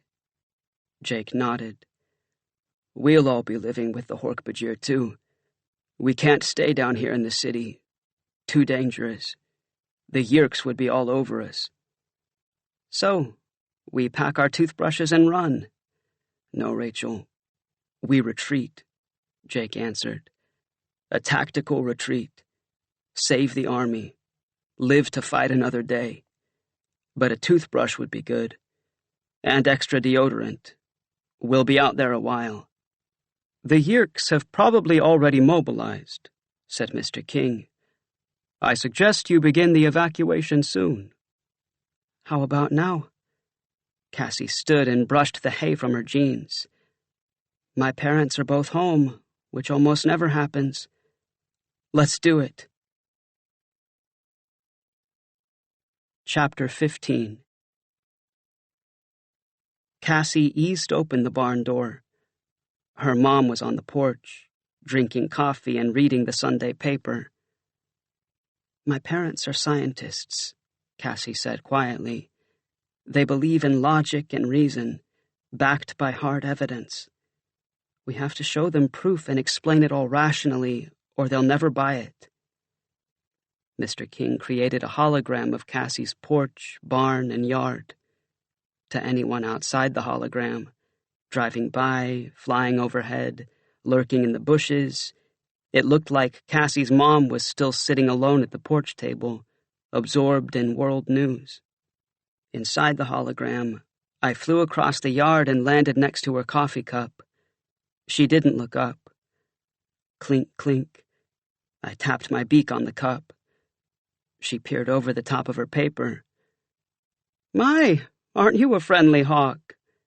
"Sometimes," I said, although Yeerks and small rodents might disagree. She stared at me. "Okay," shook her head and raised the paper back up in front of her eyes. "I did not hear that." "Not with your ears," I said. "I'm speaking to your mind." Silence. Cassie's mom didn't move for a full minute. Then she carefully lowered the paper, folded it into a neat rectangle, and reached for her cup. "Coffee. I definitely need more coffee because I'm still dreaming." She scooted her chair back. "I knew we shouldn't have switched to decaf." "It's not the coffee, Mom." Cassie, Rachel, Marco, and Jake had slipped across the yard while Cassie's mom and I were chatting. Rachel, Marco, and Jake took positions around the yard. "What on earth is going on?" Cassie climbed the steps to the porch. She opened the kitchen door and poked her head inside. "Daddy, can you come out here?" Then she turned to face her mother. "You're not dreaming, Mom. Tobias isn't a normal hawk." Her mother looked at me. "You got that right?" "He's a human in hawk form," Cassie went on patiently, like she was explaining a very complicated concept to a very young and innocent child. "He's communicating through thought speak. It's like telepathy." "Telepathy? Uh-huh." Her mother crossed her arms and leaned back in her chair. "What kind of game are you and your friends playing, Cassie? Do you have a hidden microphone somewhere?" She glanced at the row of flower pots behind her. "Are you taping this, me acting the fool?" Cassie's voice remained admirably calm. "We're not taping anything, Mom, and it's not a game." She looked at me and nodded. I focused on Tobias the boy. My feathers began melting to human skin. "Look, Cassie, this is my first day off in a very long time, and I'm trying to enjoy—" "Oh!" Cassie's mom had caught sight of my swirling, brown and tan feather skin. "Something's wrong with that bird. Get back, Cassie." Before I could stumble away, she threw the sports section over me, wrapped me up, and scooped me under her arm. "There's nothing wrong with him, Mom," Cassie said. Okay, now there was slight panic in her tone. "Put him down." Pop, pop, pop, pop, pop. Fingers shot from the ends of my wings. "Good heavens!" Cassie's mom stared at the human hands hanging out beneath the newspaper wrapping. "Cassie, get your father. Tell him to meet me in the barn, in the operating room. Stay back, all of you. It could be contagious. Mom, wait!" Cassie's mother bounded down the porch steps, with me still growing heavier and taller under her arm. That's when Axe ambled toward us across the yard. "Ah!" Thunk! I fell to the ground. My beak melted into a human nose and mouth. Talons stretched into human feet, and I was a boy. A boy lying on his head in the dirt. I sat up. Axe turned his stalk eyes toward me. "Is she a controller?" he asked privately. "I can't tell," I answered, "but I don't think so."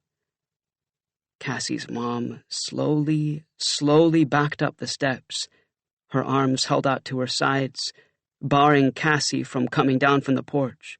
"Get back, Cassie!" She kept her eyes on Axe, her body between her daughter and the blue creature. "I knew those high-voltage power lines would have an impact on the wildlife. Stay behind me. It could be radioactive." "He's not radioactive, Mom." Cassie pushed past her mother and came to stand beside Axe. "He's just a very long way from home." Cassie's mother continued to stare at Axe, then at me. The sports page was still wrapped around my leg. She narrowed her eyes. "You were a hawk. I can't believe I'm saying this, but a few minutes ago you were a hawk." I nodded. She looked at Axe. "And he is an andalite," Cassie said softly. "His name is Aximili Esgaruth Isthil. We call him Axe. He's our friend." Axe stepped forward and bowed. "It is a pleasure to make your acquaintance, Mrs. Cassie's mother." Yes, you too." Her eyes shifted back to her daughter. "An andalite? He's talking in my head too." Then she looked back to Axe, inched toward him, circled him. "And he's supposed to look like this?" Cassie nodded. Axe frowned. "Amazing." Cassie's mom reached out and ran her hand across the blue fur on Axe's rump. "Mom!" Cassie snatched her mother's hand away. "Would you play with Jake's butt? Of course not. Then quit playing with Axes."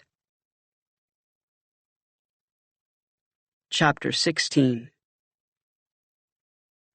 "Hey." The kitchen door slid open. Cassie's father stumbled out onto the porch, clutching a coffee mug in both hands. "I want to know whose brilliant idea it was to schedule sunrise at—" "Whoa!" He stared at Axe, rubbed his eyes and stared again, frowned and peered down into his mug. "It's not the coffee, Walter." "Sit down," Cassie said. "Both of you." She led her mother up onto the porch and planted both her parents in chairs. And then she did an amazing impression of a wolf.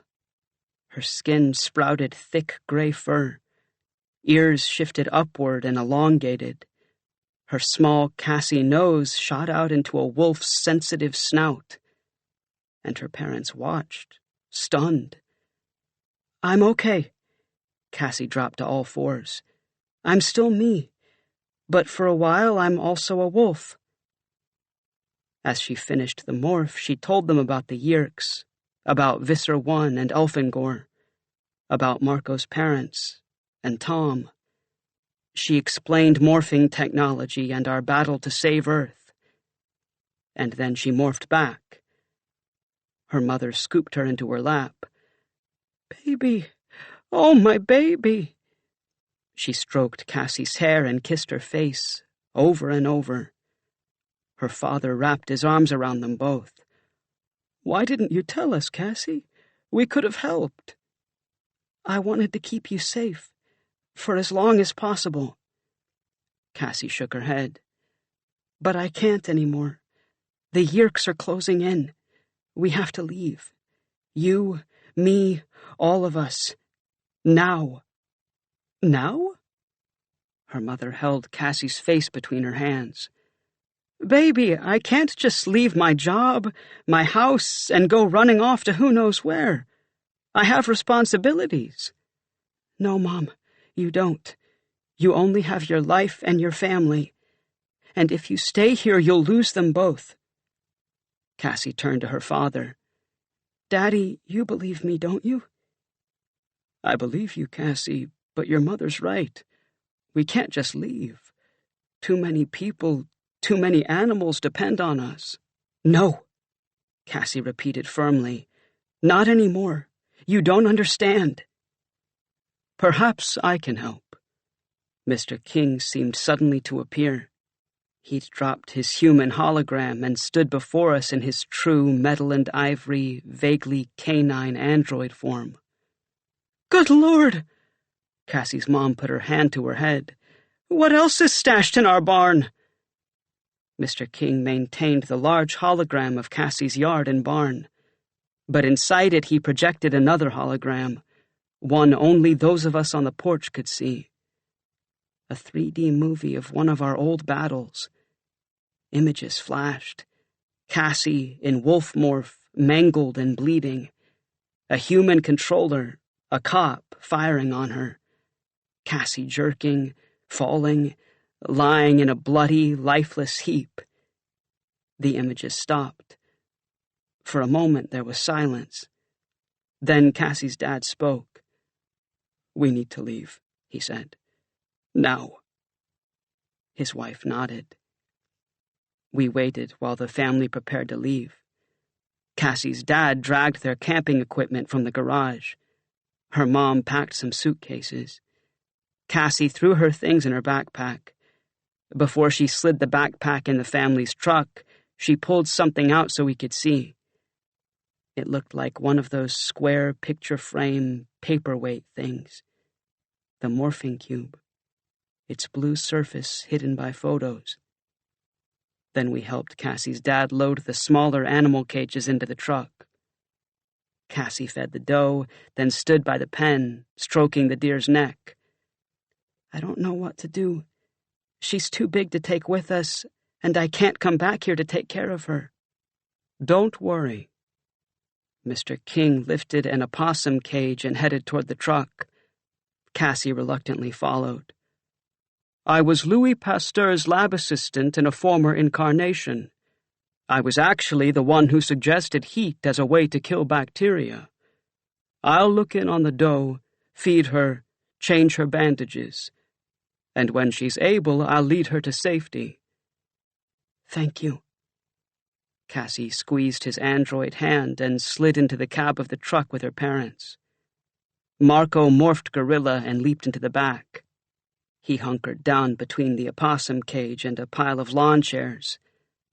Think of me as a furry guardian angel, he said, and Cassie's mom gave him a look. Mr. King extended his hologram to cover the road in front of Cassie's house. We watched the truck rumble away. Rachel sighed. My house next, and it won't be pretty. Chapter 17. Logic and reason won't work here, Rachel coached. My mom's a lawyer. There's no arguing with her. She'll win whether she's right or not. We just have to do what we came for. We'd flown to Rachel's house in our various bird of prey morphs. Lourdes, another Chi, was waiting for us on the porch. Rachel, Jake, and Axe demorphed, and Rachel led us inside. We crowded into the front hall. Cat Dog blasted from a TV in the living room. A woman's voice drifted through the kitchen doorway. Rachel rolled her eyes. My mom, on a business call. Exactly where she was when I left this morning. By now her cell phone is probably vacuum-sealed to her ear. We crept toward the kitchen. Rachel's sisters were lying on the living room floor in their pajamas. Too busy eating Pop-Tarts and watching TV to notice their sister, their cousin, an alien, and a red-tailed hawk slip past. Amazing, a kid's capacity to ignore the bizarre. Axe guarded the living room door. I perched on a coat rack where I had a good view of Rachel's mom pacing the kitchen.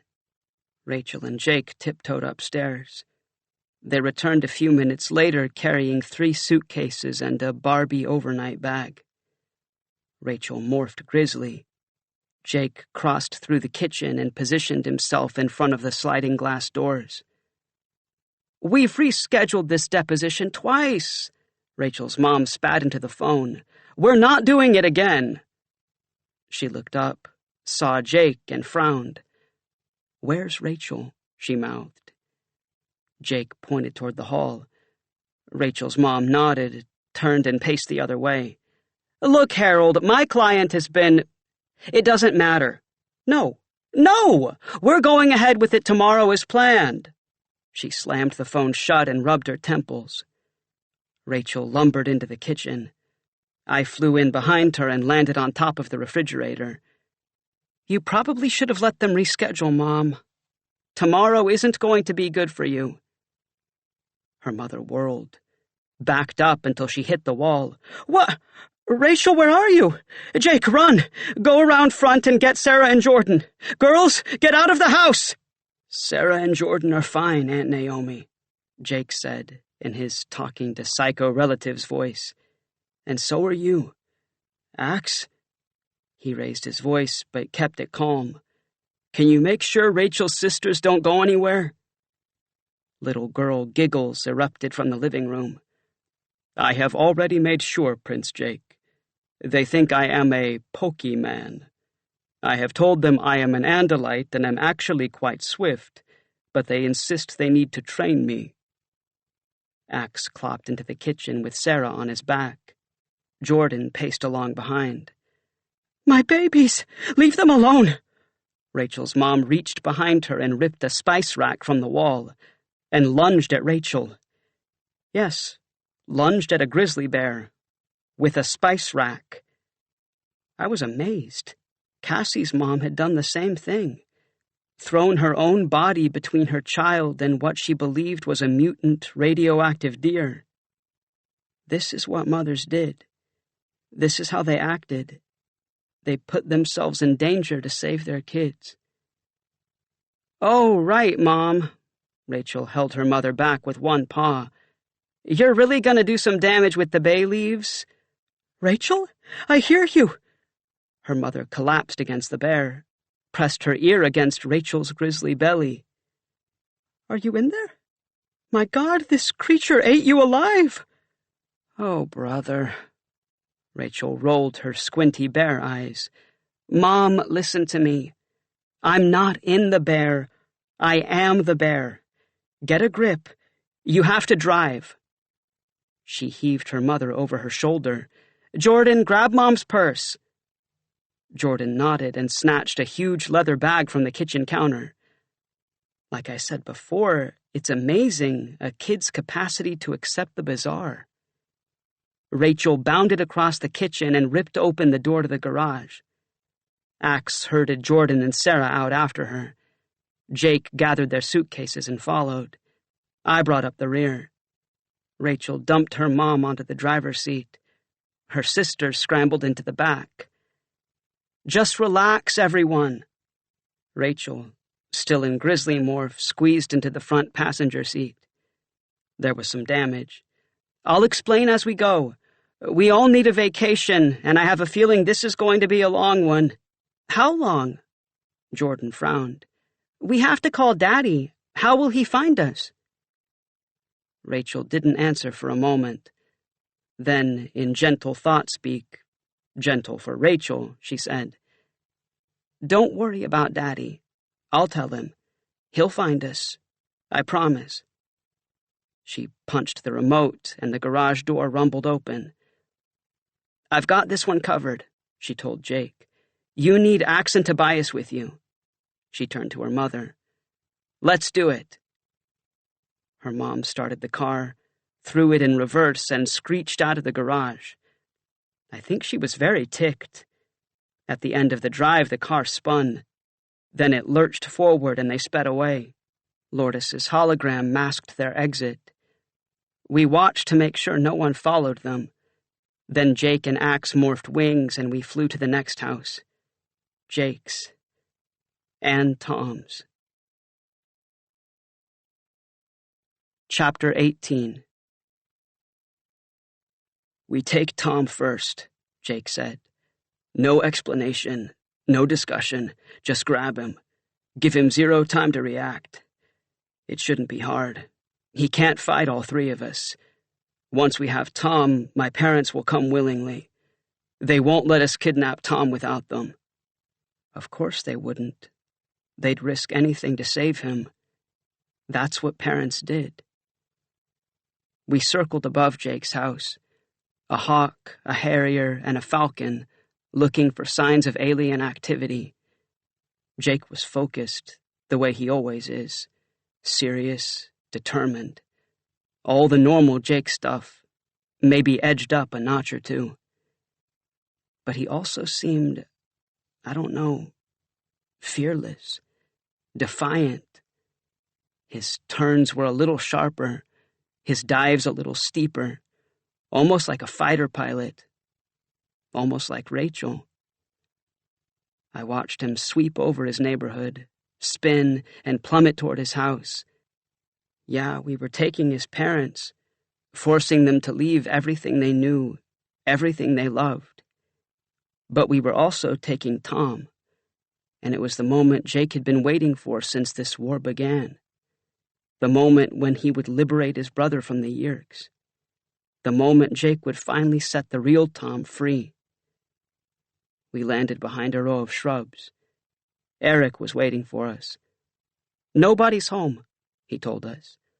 "I came here right after you called, and the house was empty. I haven't seen a soul since." Jake nodded. "They went shopping. I thought they'd be home by now. But that's okay. When they get here, they'll already be in the car. All three of them. They'll pull into the driveway. Eric, you cloak the place in a hologram. Axe, Tobias, and I jump in, pin Tom down, and force my dad to drive away. This is good. Makes our job simple." Simple. Right. Jake and Axe demorphed. Axe stayed hidden in the bushes. Jake unlocked the front door and slipped inside. I took to the sky. Still no sign of Yeerks, and no sign of Jake's parents. The garage door slid open. Jake stood inside, surrounded by a pile of bulging suitcases and other items he thought his family would need. His mom's laptop, his dad's golf clubs, Tom's basketball. He scooted it all out into the bushes and closed the garage door. The ball rolled down the driveway. Jake ran after it. "Prince Jake." Axe's stock eyes scanned the street. "The longer they are gone, the more worried I become." "I'm with Axe." I floated above the house. "We're leaving a trail. Cassie's farm, Rachel's house. It won't take the Yeerks long to find out the families are gone, and even less time to figure out your family's next." "They'll be home." Jake dribbled back up the drive, toward the basketball hoop mounted above the garage door. "It'll take my dad a while to decide on a lawnmower." "Lawnmower," I repeated. "Yeah." "With Tom." "Yeah." "Okay, think about this a minute. Tom is a fairly high-ranking controller. By now he knows about the blood bank break-in, about a partial human DNA match, but he's spending the morning shopping for a lawnmower.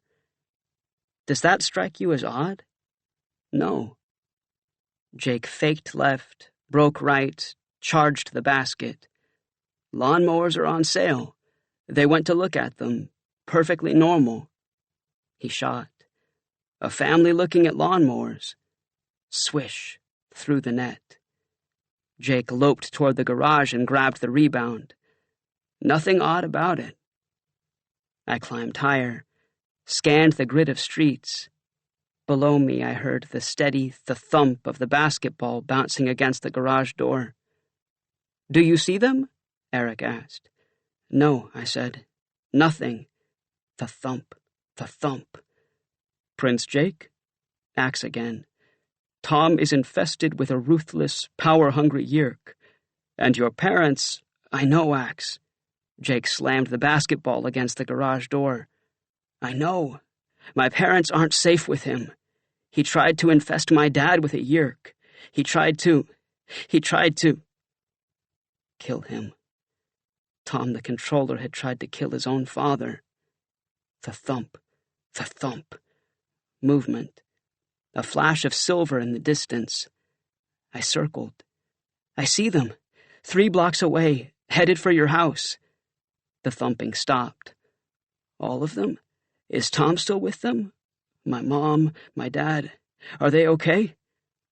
They're all inside, and they're all okay, but what? Jake yelled. I banked. 2 SUVs were keeping pace with their car on parallel streets. It's a trap, Jake. The Yeerks are onto us. We have to get out of here. Abort the mission. I can't leave, Tobias. They're my family. Prince Jake, remember, tactical retreat. Save the army. Live to fight another day. No, there won't be another day. If we don't get them out now, we may not get another chance. Jake dropped the basketball. Orange and black stripes erupted from his skin. Tiger fur. His parents' car sped up. So did the SUVs. I dove, rocketed toward the car. I had no idea what I was doing. A lone hawk against a Lexus. Maybe I could get Jake's dad's attention, turn him around, get him to stop. Something. I flew low and hard, swooped past the passenger door. The window rolled down. I caught a glimpse of Jake's mom, her face hard and twisted, her hand clenched, a glint of metal. I spun. Phew! Drake on fire blasted past. The neighbor's bird bath exploded. I reeled, choked on the stench of burned feathers. I flapped. The tips of my wings were singed. Jake's mom leaned from the car. She turned, aimed. I swept toward the sky. I could see Tom through the rear window. He reached over the back seat, slapped the Dracon beam from his mother's hand. It bounced across the pavement. Phew! A black scar ripped across the front of Jake's house. It seemed like an omen. Chapter 19. Prince Jake, we must retreat. Axe had already begun to morph. Feathers sprouted from his blue fur. One of the SUVs barreled out of a side street. The Lexus swerved, jumped the curve, leveled a row of mailboxes, then veered back onto the street. Past Jake's house, past the drive. Jake's dad jerked the steering wheel. The car spun. Gravel sprayed over the neighbor's yard. Get out of there, Jake! Axe flapped up from the bushes. Now, Prince Jake! There's nothing more you can do here, Eric added. Jake nodded. The black and orange stripes had already disappeared. The feather pattern of a peregrine falcon began to etch itself across his skin. The car's engine revved. The Lexus lurched forward. Jake, wait! Eric cried. I'll project a hologram to hide the morph. No, I want them to see this. In full view of his family, Jake morphed to peregrine falcon. His body shrank. Arms became wings. Feet became talons. This is for them. His thought speak was a whisper. For my real family. To give them hope. And finally, the truth. And for their Yeerk captors. To give them warning. The car slammed into the driveway. Jake's mom leaped from the front seat and bolted across the yard, toward the Dracon beam that had bounced into the grass. Jake, now! I turned, plummeted toward the weapon. Jake lifted his wings and rose above the driveway. His mom dove for the weapon, rolled, aimed. I hurtled toward her, raked her arms with my talons. Phew! Jake's bedroom window shattered. Jake swooped over the roof. Axe followed. Filthy humans! Jake's mother screamed. The 2 SUVs screeched into the driveway. Controllers raced across the lawn. Fire at will. They will not escape. I spun, powered my wings, circled the house. Bushes exploded around me. Twigs pelted my wings. I rounded the corner into the backyard. Jake and Axe were waiting. We shot around the house behind Jake's, crossed the next street, darted between the next row of houses, then the next. Controllers chased us, but airborne raptors are faster than humans on foot. The shouts and blasts faded away. We shot out of the residential neighborhood and swooped over the mall. The sun radiating off cement and asphalt created a beautiful thermal. I spread my wings. They were numb from endless flapping. Axe spread his, too. Warm air billowed under us. We jetted toward the clouds. But Jake flapped on, low and straight ahead. He swept over the mall and out over the interstate, buzzed an 18-wheeler, rocketed through a web of power lines, shot beneath an underpass, flapped and soared in and out of traffic. "This was not your fault, Prince Jake," Axe called from above. "You could not have known what Tom was planning. You could not have stopped him." Jake's thought-speak was bitter. "Yeah, Axe, I could have." Jake spun sideways and shot between two signposts, then spread his wings and rose. "What's wrong with me? Why didn't I get them out last night? When I need to wait, plan, gather more information, what do? Charge in. Go for the surprise. Screw things up permanently. But when I need to charge in, to save the people I love most, I wait. I say, go home, get some rest, sleep on it. Great plan. I get sleep. My parents get Yeerks." He swept out ahead of us, climbed high above a strip mall. We stayed with him. "We will return, Prince Jake. When the time is right, we will get them out." Jake dove, hurtled toward Earth at 200 miles an hour, toward the parking lot below. He pulled up seconds before his beak hit pavement, skimmed along the asphalt, and climbed up again. Jake, our fearless leader, on a crazed kamikaze mission. I'd never seen him like this. Even in our lowest moments, he'd always been steady, resolute. He weighed the costs, made a decision, forged ahead. And I'd always wondered how he did it, how he kept it straight in his mind. Yeerks, Visser 1, aliens conquering humans, conquering the planet, fighting the enemy without becoming them. How did he sort through all that? The emotions, the ethical dilemmas, the moral crises. How did he wrap his brain around it all so he could make logical decisions, smart decisions, the kind that saved the lives of his team, the kind that set the enemy back a small step or two? But now I knew. Jake didn't understand any of it any better than the rest of us did. If he defeated the Yeerks, freed humanity, rescued Earth, that was good. But that was a bonus. His main goal was much simpler: to save his family. That goal was what had given him strength. That goal was what had kept him sane, allowed him to retain a center of calm focus amid the awful chaos. Family. The houses below us thinned out. Shopping areas rippled into foothills. "I need to hunt," I said. "Catch up with you later." I peeled off and soared toward my meadow. Jake and Axe disappeared over a ridge. I banked and flew back into the city. Chapter 20. I floated above the roof. Her windows were open a crack. The window shades banged in the breeze.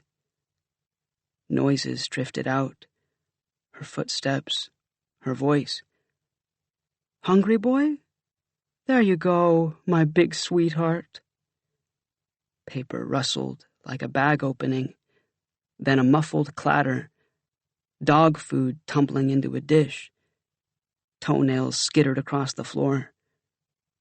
Champ was eating lunch, which meant he and Lauren probably weren't going anywhere soon. Not a problem. I could wait. But I wouldn't be waiting alone. The Yeerks had sent a welcoming committee.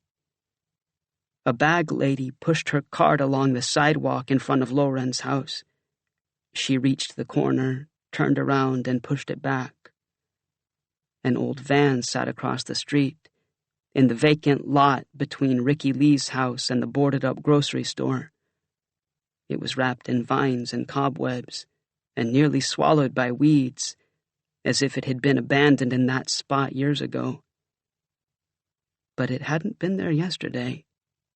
On the next corner, a teenager lounged at a bus stop. He tried to look casual, jamming to his CD player. His shoulders bobbed.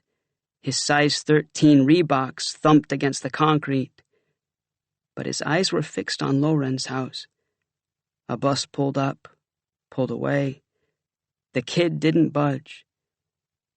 I drifted over the street. My shadow floated across the sidewalk below me.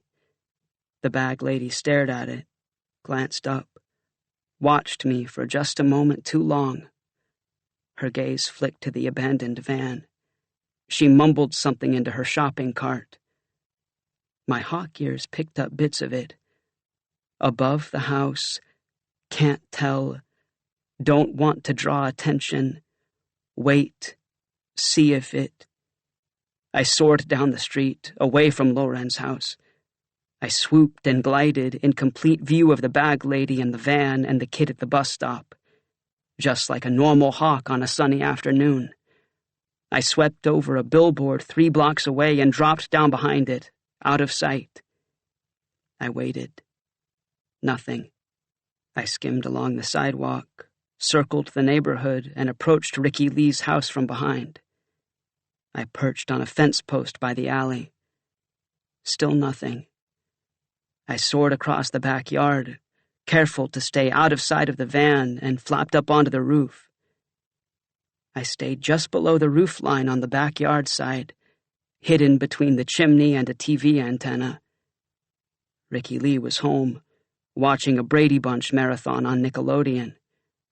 I dug my talons into the tar shingles and waited. I could see Lauren's house, and the bag lady who'd pushed her cart to the corner again. She gazed at the sky, in the direction I'd flown, frowned, and pushed her cart back the other way. At the bus stop, the teenage kid was still jamming under his headphones, and still watching Lauren's house. For hours. The shingles softened in the afternoon sun. My talons sank deeper. The bag lady sat down on the curb. The kid with the CD player sat through 12 buses. And still, Lauren stayed inside. What was she doing in there? How did a blind woman occupy her time all day long, all by herself? Another bus rumbled up, rumbled off. Finally, Lauren's door swung open. She and Champ stepped out onto the porch. The bag lady leaped to her feet. The kid at the bus froze in mid-jam. I wrenched my talons from the tar and swooped across Ricky Lee's backyard toward the alley. I stayed low, circled the block. Lauren and Champ set out in the direction of the church. The bag lady and her cart rattled along behind, at a distance. I followed, flitting between backyards, below roof lines.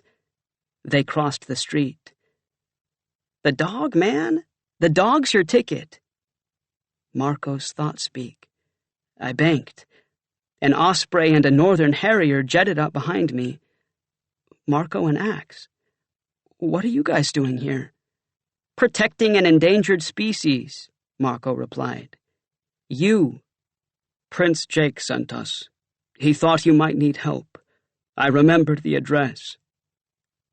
We floated another block, past the bus stop. Lauren and Champ stopped at the corner, turned, and crossed the street toward us, toward the 7-Eleven. They navigated the parking lot and disappeared inside. Axe, Marco, and I landed in the dumpster behind the store. Axe and I went human. Marco demorphed, and we crept around the building. The bag lady had stopped across the street. She leaned on her shopping cart and watched the store. "Casual," said Marco. Just act casual. We're 3 neighborhood punks hanging at the 7-Eleven. He strutted toward the door. Axe and I followed. Chapter 21. The place was nearly empty. An old woman flipped through a National Enquirer at the front. 2 little boys fingered the candy bars next to her. Loren was on the other side of the store, in the meager grocery section, making her way down one of the aisles. A lone cashier manned the counter. Axe sidled up to him. "Do not worry," he said. "We are irresponsible teenage hoodlums, possibly gang members, but you are not in any danger." The guy gave Axe a blank stare. "His gang's from out of town," I explained. Marco grabbed Axe's shirt and pulled him toward the back of the store. "Smooth, Axeman. That'll look real convincing on the surveillance tapes." We jostled past Loren and Champ. "Man, take your dog outside," Marco drawled. "He stinks." Loren didn't say a word, just kept her steady pace. She felt along the top shelf till her fingers touched a box of Raisin Bran. She picked it up, shook it, and placed it in the shopping basket on her arm. I watched her. My mother. She did her grocery shopping at a convenience store. But I guess she didn't have much choice. The neighborhood wasn't exactly brimming with bright, shiny Safeways. "Hey, you big mutt," Marco called to Champ. "Want a drink?" He picked up a supersized cup and filled it. Coke sprayed onto the floor. Champ ignored him. So did Loren. She crossed to the coolers along the back wall, pulled out a quart of milk, and placed it in her basket. I could see the date stamped on the lid. The milk had expired 3 days ago. "Isn't that sweet?" I jerked the basket from her hand. "She's buying us a little snack." I slid the milk out of the basket and replaced it with a fresh quart from the cooler. "Man, nothing but cereal and dog biscuits." I shoved the basket back in her hand. "Keep it, lady." She didn't say anything, didn't hesitate, just ran her fingers along the cooler doors, counting them, I think. Opened one and pulled out a package of bologna. She turned and started back up another aisle. We followed. "She does not seem to be afraid of us," Axe whispered. "She's probably been through worse," I said tightly. "Ah," Axe nodded. "She does not understand how menacing we are." He tapped her on the shoulder. "You do not know me," he said. "But I am a juvenile delinquent. I do not trust authority figures. I probably will not graduate from high school, and statistics say my present rowdiness and vandalism will likely lead to more serious crimes. I am a dangerous fellow, and I am causing mayhem in this store." He reached behind her and pulled 3 jars of baby food from the top shelf, shoved them behind a box of macaroni, shuffled the Cheese Whiz in front of the marshmallow fluff, tossed a bag of ladies' shavers onto a bag of hamburger buns. "There. I have now shamelessly destroyed the symmetry of this shelf, undoing hours of labor by underpaid store employees. If you could see me, you would be frightened." "If she could see you, she'd have you committed," Marco muttered. He grabbed the handle of Champ's halter and jerked it from Loren's hand. "Listen, lady, we're going to borrow your dog." He pulled on the harness. Champ planted his paws. Marco tugged. Champ tugged back. "Oh, brother."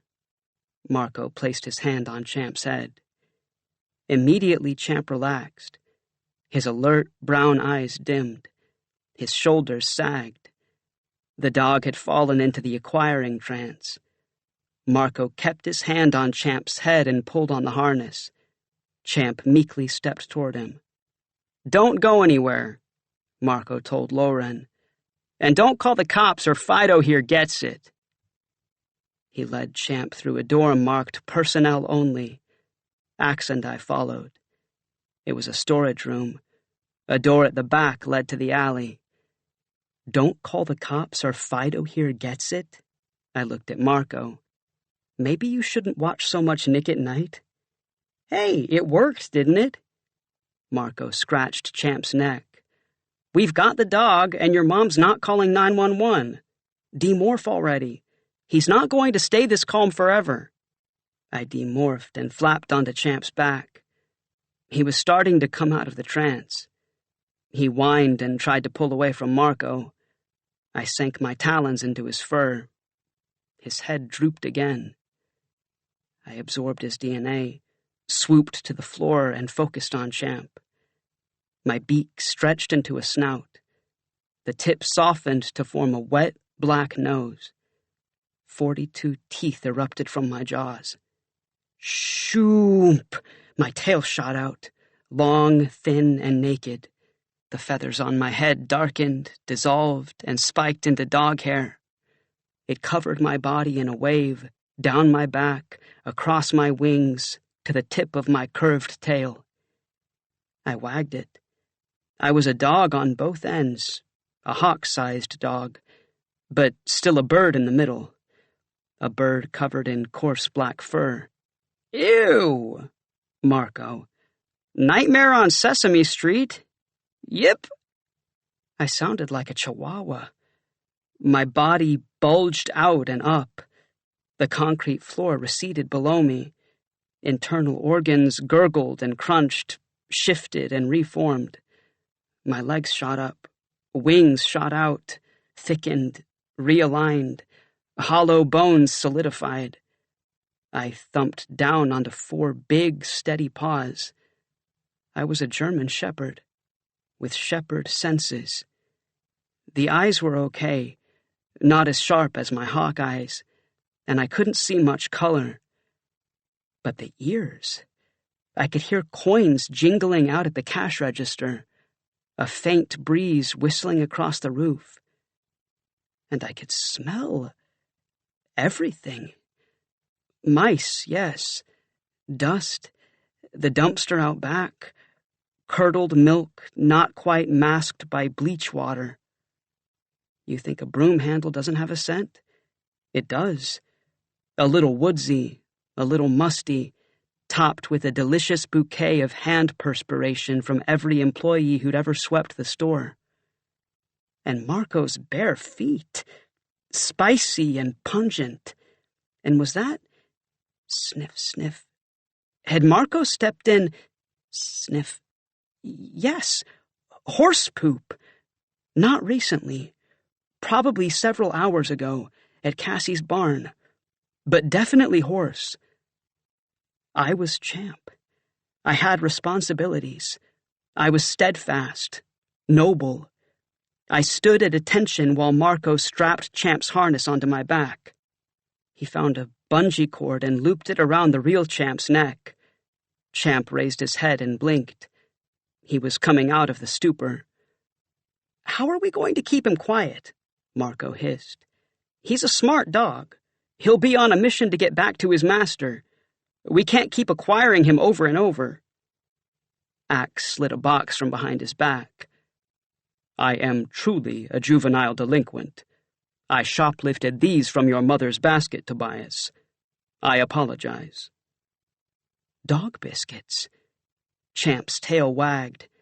He sniffed the box, then sat politely at Axe's feet, waiting for a treat.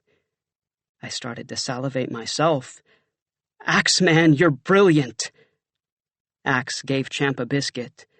Marco held the door open, and I trotted back out into the store. Back out to my mother.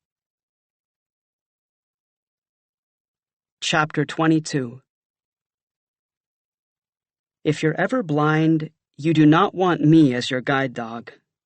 Trust me on this. I clicked down the grocery aisle toward my mother. She must have heard me. Hey, Champ. I knew you wouldn't be gone long. She grasped the handle of my harness. Forward. Forward. Okay. This I could do. She was speaking English. I understood English. This wouldn't be too hard. I trotted down the aisle, nearly pulled Lauren over on her face. She grabbed a shelf to steady herself. Okay, not quite right. I wasn't somebody's pet, strolling through the park on a leash. I was a guide dog. Champ. I had to stay at her side. She held the handle firmly. Forward. Okay. Not so fast this time. I stayed by her side. Right by her side. Almost tripped her. She lost her balance and stomped down on my paw. Hard. Arf! I squealed. Oh, Champ, I'm sorry, boy. I didn't mean to smash your poor foot. She leaned over and reached for me, took my head between her hands, and I nearly passed out. For the first time in my memory, my mother was touching me, and it was just as I'd always imagined it would be. Okay, so I never imagined I'd be covered in fur, puffing dog breath in her face.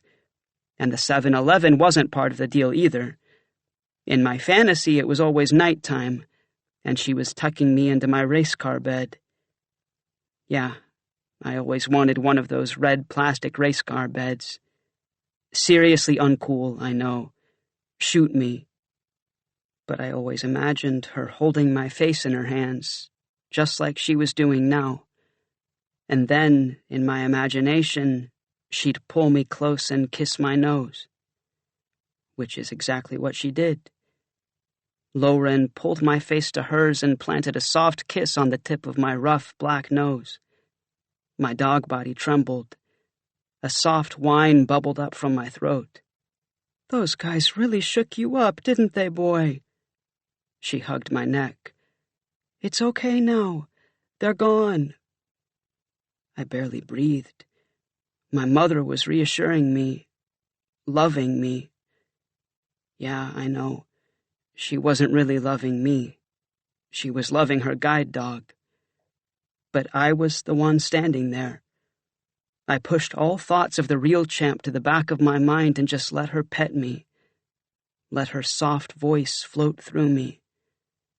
Feeling better, boy? Let's go home. She stood up and grasped the harness handle. Forward. And I stepped forward. Didn't trip her. Didn't run out ahead.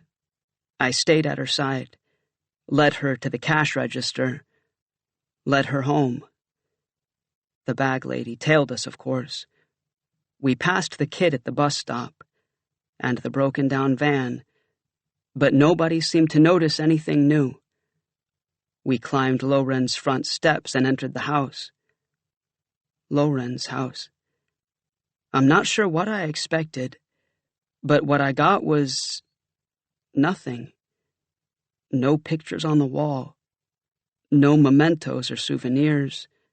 No rugs. We were in the living room. It could have been any of the places I'd lived with my aunt or uncle. Faded, peeling wallpaper, stained ceiling, warped hardwood floor.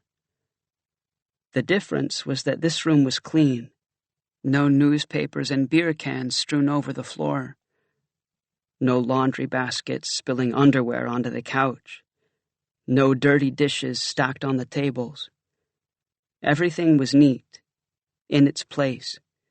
One square brown couch, one lumpy, worn easy chair, one tidy wooden desk, all placed on one side of the room, leaving a wide, straight path from the front door to the kitchen. Lauren hung her purse on a hook by the door. She unstrapped the harness and hung it up too. I was glad. I'd been wondering how I was going to wriggle back into that thing every 2 hours when I had to demorph and remorph. She carried the grocery bag into the kitchen. I clicked along behind her, sniffing and snooping, looking for something out of place, something that proved she was a controller. Yeah, I seriously wanted evidence that my mother was controlled by a Yeerk. Because here's the thing. I'd been through this before. I'd been told I had a cousin who wanted to adopt me, raise me, maybe even love me. Ha! The loving cousin turned out to be Visser 3, the guy who recently became Visser 1. The whole thing was a trap. So no matter how nice my mother seemed, no matter how good she was at petting her dog, I knew better than to let myself get sucked in by fantasies of a warm, fuzzy family life. A mother who doesn't want you is one thing. A mother who's infested with an evil, parasitic alien is a whole different kind of problem. But I found nothing. No portable Kandrona. No leftover scent of Hork-Bajir. Nothing to link her to the Yeerks. She puttered around the house, put away the groceries, fixed dinner. I used the bathtub to demorph and remorph, grasped the shower curtain in my teeth and wrapped it around me while I changed from dog to bird to dog again, just in case anyone was watching. When Loren finally went to bed, I demorphed again, but instead of remorphing Champ, I morphed myself, my human self. I needed hands. I searched Loren's house thoroughly and methodically, starting at the front door, ending at the back. Closets, kitchen cabinets, medicine chest, refrigerator, purse. I told myself I was still looking for signs of Yeerks, and I was. But the truth is, I wanted more than that. I wanted an explanation of her life. An explanation of why I wasn't in it. And at the bottom of a desk drawer, tucked under a row of hanging folders, I found it. A fat brown envelope. I pulled it out, blew the dust off, opened it. It was full of medical reports, doctor bills, invoices from a lawyer, and a letter, yellowed at the edges. The paper cracked where it had been unfolded and refolded several hundred times. It was from an insurance company, addressed to my mother. Enclosed, please find final payment for injuries suffered in an automobile accident on June 12th. We acknowledge that you have suffered brain damage and loss of vision. However, these conditions are permanent and irreversible. Further medical attention is not authorized. Your claims of total amnesia cannot be proven, and reconstructive surgery is not covered under your group policy. The enclosed sum terminates our liability in this incident. I stared at the letter. Amnesia. My mother had amnesia. What did that mean? That she didn't remember anything that happened before the accident? She didn't remember me? But she must. I was her son. Somewhere inside her damaged brain, she had to have some memory of me. Didn't she? A sliver of memory stored in a healthy brain cell? Somewhere? She had to. I'd talk to her. Yeah, first thing in the morning. Jake wouldn't like it, but Jake wasn't here. And this was my mother. Maybe my voice or just my presence would bring something back. One tiny memory. Okay, so I'd been watching too many soaps with Axe. I'd seen too many cases of TV amnesia cured by a visit from a long-lost love. But if it happened on TV, why couldn't it happen for me? Chapter 23. The window shade in the kitchen glowed pink in the morning sun. I morphed my human self again, made a pot of coffee, poured myself a cup. Like I needed caffeine. I took a seat at the kitchen table and waited. My mother was an early riser, Thank God. I'm not sure how long I could have sat there before I either peed my pants or spontaneously combusted. I heard her bed squeak, heard her bare feet pad toward the kitchen. She stopped inside the door and pulled her robe around her. "Who is it?" She didn't sound afraid, just puzzled. I guess she figured a burglar or a chainsaw murderer wouldn't stop to brew a pot of Java. "It's Tobias." My voice cracked. Oh yeah, I was really ready for this. "Your son." She reached for a kitchen chair, sank into it. "Tobias." Pain washed over her face. "I wondered if you'd ever find me." I stared at her. "You remember me? You know who—" "No." She shook her head. "Not the way you think. I know I have a son. I know his name is Tobias. But that's all I know. They brought a little boy to me after the accident. A baby, really. They told me he was mine. I didn't remember him. I wanted to. I tried to. But I didn't. I don't remember anything of my life before the accident." I swallowed. "Even now? I mean, it's been a long time. Didn't any of it ever come back?"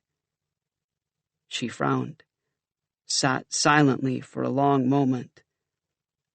"There were images, vague, half-formed. A tow-headed boy." My hand rose, almost involuntarily, and touched my blonde hair. She nodded, like she'd read my mind. "It could have been you. I don't know. It's all so distant. The other images were terrifying. Aliens." "Aliens?" I sat very still. "Sounds crazy," she said. "I know. But that's the only way I could describe them. Which, of course, sent my doctors scrambling for more tests and convinced my sister, or whoever she was, that I was completely nuts. But that's what I had in my head. Aliens. Straight from a nightmare." Yeah, I'd lived that nightmare. "Look." She pushed herself from the chair and felt for the counter.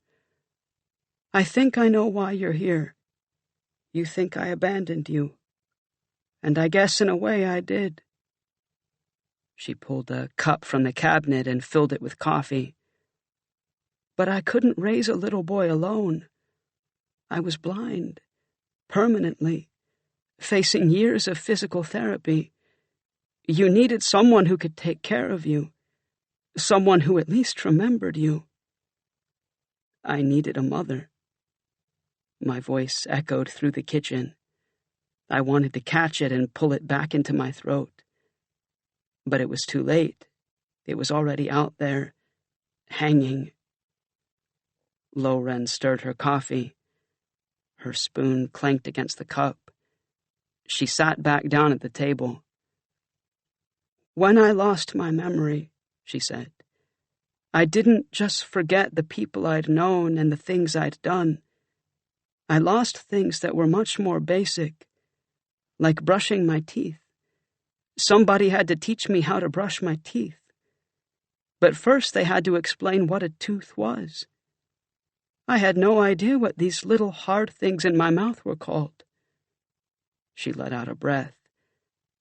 "There's no way I could have raised you." I nodded. Made sense in my head. My heart took a little more convincing. "But you never even... you didn't... visit?" "I know.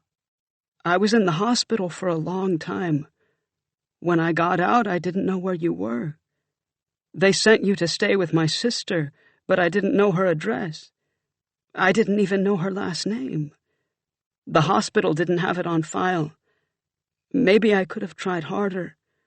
I just hoped you were happy, with people who cared about you. who at least knew who you were. You didn't need a crazy blind woman in your life. Yes, I did. Yes, I did. I still did. That stuff doesn't matter anymore, I said. What matters is that you're in danger. I can't explain it now, and you wouldn't believe me anyway, but I've got to get you out of here. Out of here? She held up her hands. Whoa, slow down. What are you talking about? You're not safe here, I said. I've got to get you out. Soon. I'll figure out how. But right now we have to go for a walk in the park so you can get your real dog back. My real dog? She frowned. Champ? Yeah, don't worry, he's safe. The, replacement dog will take you to him. Then you have to come back to the house and stay. Don't leave. Don't even go outside. Promise me this. My friends and I will be watching. We'll have to cut your phone line just to be safe. I won't let anything happen to you, but we have to make sure you're not a controller. A what? She was either an incredible actress or she had no idea what I was talking about. Look, I don't know what you think you're doing, but just stay inside, I said, for 2 days, then take another walk in the park. Okay, now you're the one who's talking crazy. You say you're my son, and maybe you are. I have no way of knowing. But I'm not going anywhere. This is where I live. This is my life, and you will not cut my phone line. She was right. It did sound nuts. I took a deep breath. Those strange alien images in your head. Huge, right? Leathery, with blades, like razors erupting from their skin. She frowned. Who told you this? Nobody. Nobody had to. I've seen them. I don't know what the doctor said after the accident, but those images weren't caused by your head injuries or by medication. And you aren't crazy. They're real memories of real aliens. She sat still, said nothing. You described them as nightmares, I said. But were there any other images? One that wasn't a nightmare? One that seemed kind, honorable, maybe? She nodded, slowly. It's so vague. No form, nothing recognizable. I've never told anybody about it. It's just a feeling, almost. A flash. A flash of blue, I said. She nodded again. She rose from the table and set her cup in the sink. 2 days from now? In the park? Yeah. She pushed her hair behind her ear, chewed the edge of her lip. I'll be there. Chapter 24. I can get her out. Jake looked up at me, didn't say anything, yet. We were in the Hork-Bajir Valley. I'd flown there after we'd switched guide dogs. Loren and Champ were back home, under surveillance by an osprey perched on Ricky Lee's roof, and a northern harrier roosting on the garage behind Loren's house. Jake was sitting in the grass high on the side of the valley, his back propped against a tree. I perched on a branch above him. It won't be easy, I said. The Yeerks are watching her, but she's not a controller. Jake stripped the head off a dandelion and tossed it into the grass. You don't know that, Tobias. Yeah, I said. I do. Why? Because she loved her dog? Because her hands were warm and gentle when she petted him? Petted me? I was there for hours, I said. Overnight. She never slipped. Never acted like anything but a regular, non-infested, sightless person on a limited budget. Doesn't mean anything. And I searched her house. No portable Kandrona. She could be storing it someplace else. That church, maybe. Or the van across the street. Maybe. I considered that. But I don't think... It was hard to admit out loud. I don't think the Yeerks want her. Not as a controller. She's blind. To them, she's worthless. I gazed out across the valley. Besides, she's been under surveillance for over 24 hours. Axe and Marco are watching her now. If she doesn't leave her house for another 2 days, we'll know for sure. Jake nodded. And so will the Yeerks. Even if she's not a controller, they'll figure it out. They'll be waiting for you. You have to walk away, Tobias. Forget her. Like you've forgotten your parents? And Tom? He froze. You haven't forgotten your family, Jake, no matter what you say. And I can't forget mine. I'm getting her out. How? You said it yourself. She's blind. How can you get a blind person out while the Yeerks are watching? By taking a huge risk. One you probably won't like. I dug my talons into the branch. By asking you to trust me. He looked up, met my gaze. Comprehension crossed his face. He knew what I was planning. Take Rachel, he said. You'll need her talons. I soared out over the valley, over the free Hork-Bajir who were scurrying around like carpenter ants, helping Marco's dad build cabins for Cassie's and Rachel's families. It was weird. Another irony. The sudden evacuation of our families had devastated the Animorphs, put us on edge. But it had energized the Hork-Bajir. One group was using a meadow at the end of the valley for combat training. They looked like switchblades kickboxing. Toby, the young Hork-Bajir seer, had organized another group to debrief Marco's mom. Ava had been Visser One's host body for years. She'd seen everything the former Visser One had seen. She knew the Yeerk organization, the Yeerk fleet, and the Yeerks' future plans. And Toby was determined to pick every shred of that information from her brain. Another group followed Cassie and her family around like a litter of puppies. Large, razor-edged puppies. The Hork-Bajir were crazy in love with Cassie's parents. Rachel's mom they weren't so smitten with. Still, she had her own group of big-bladed folks. They'd decided her legal expertise was the answer to their self-governing dilemma. They needed a constitution, and they wanted her to draft it. They'd set up an office on the picnic table in the center of camp. Rachel sat in a lawn chair off to the side. I swooped down and perched on the arm.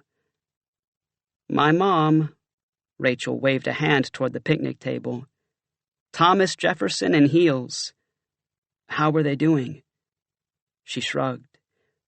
There's an awful lot of discussion about bark and when you can strip it and how much and where.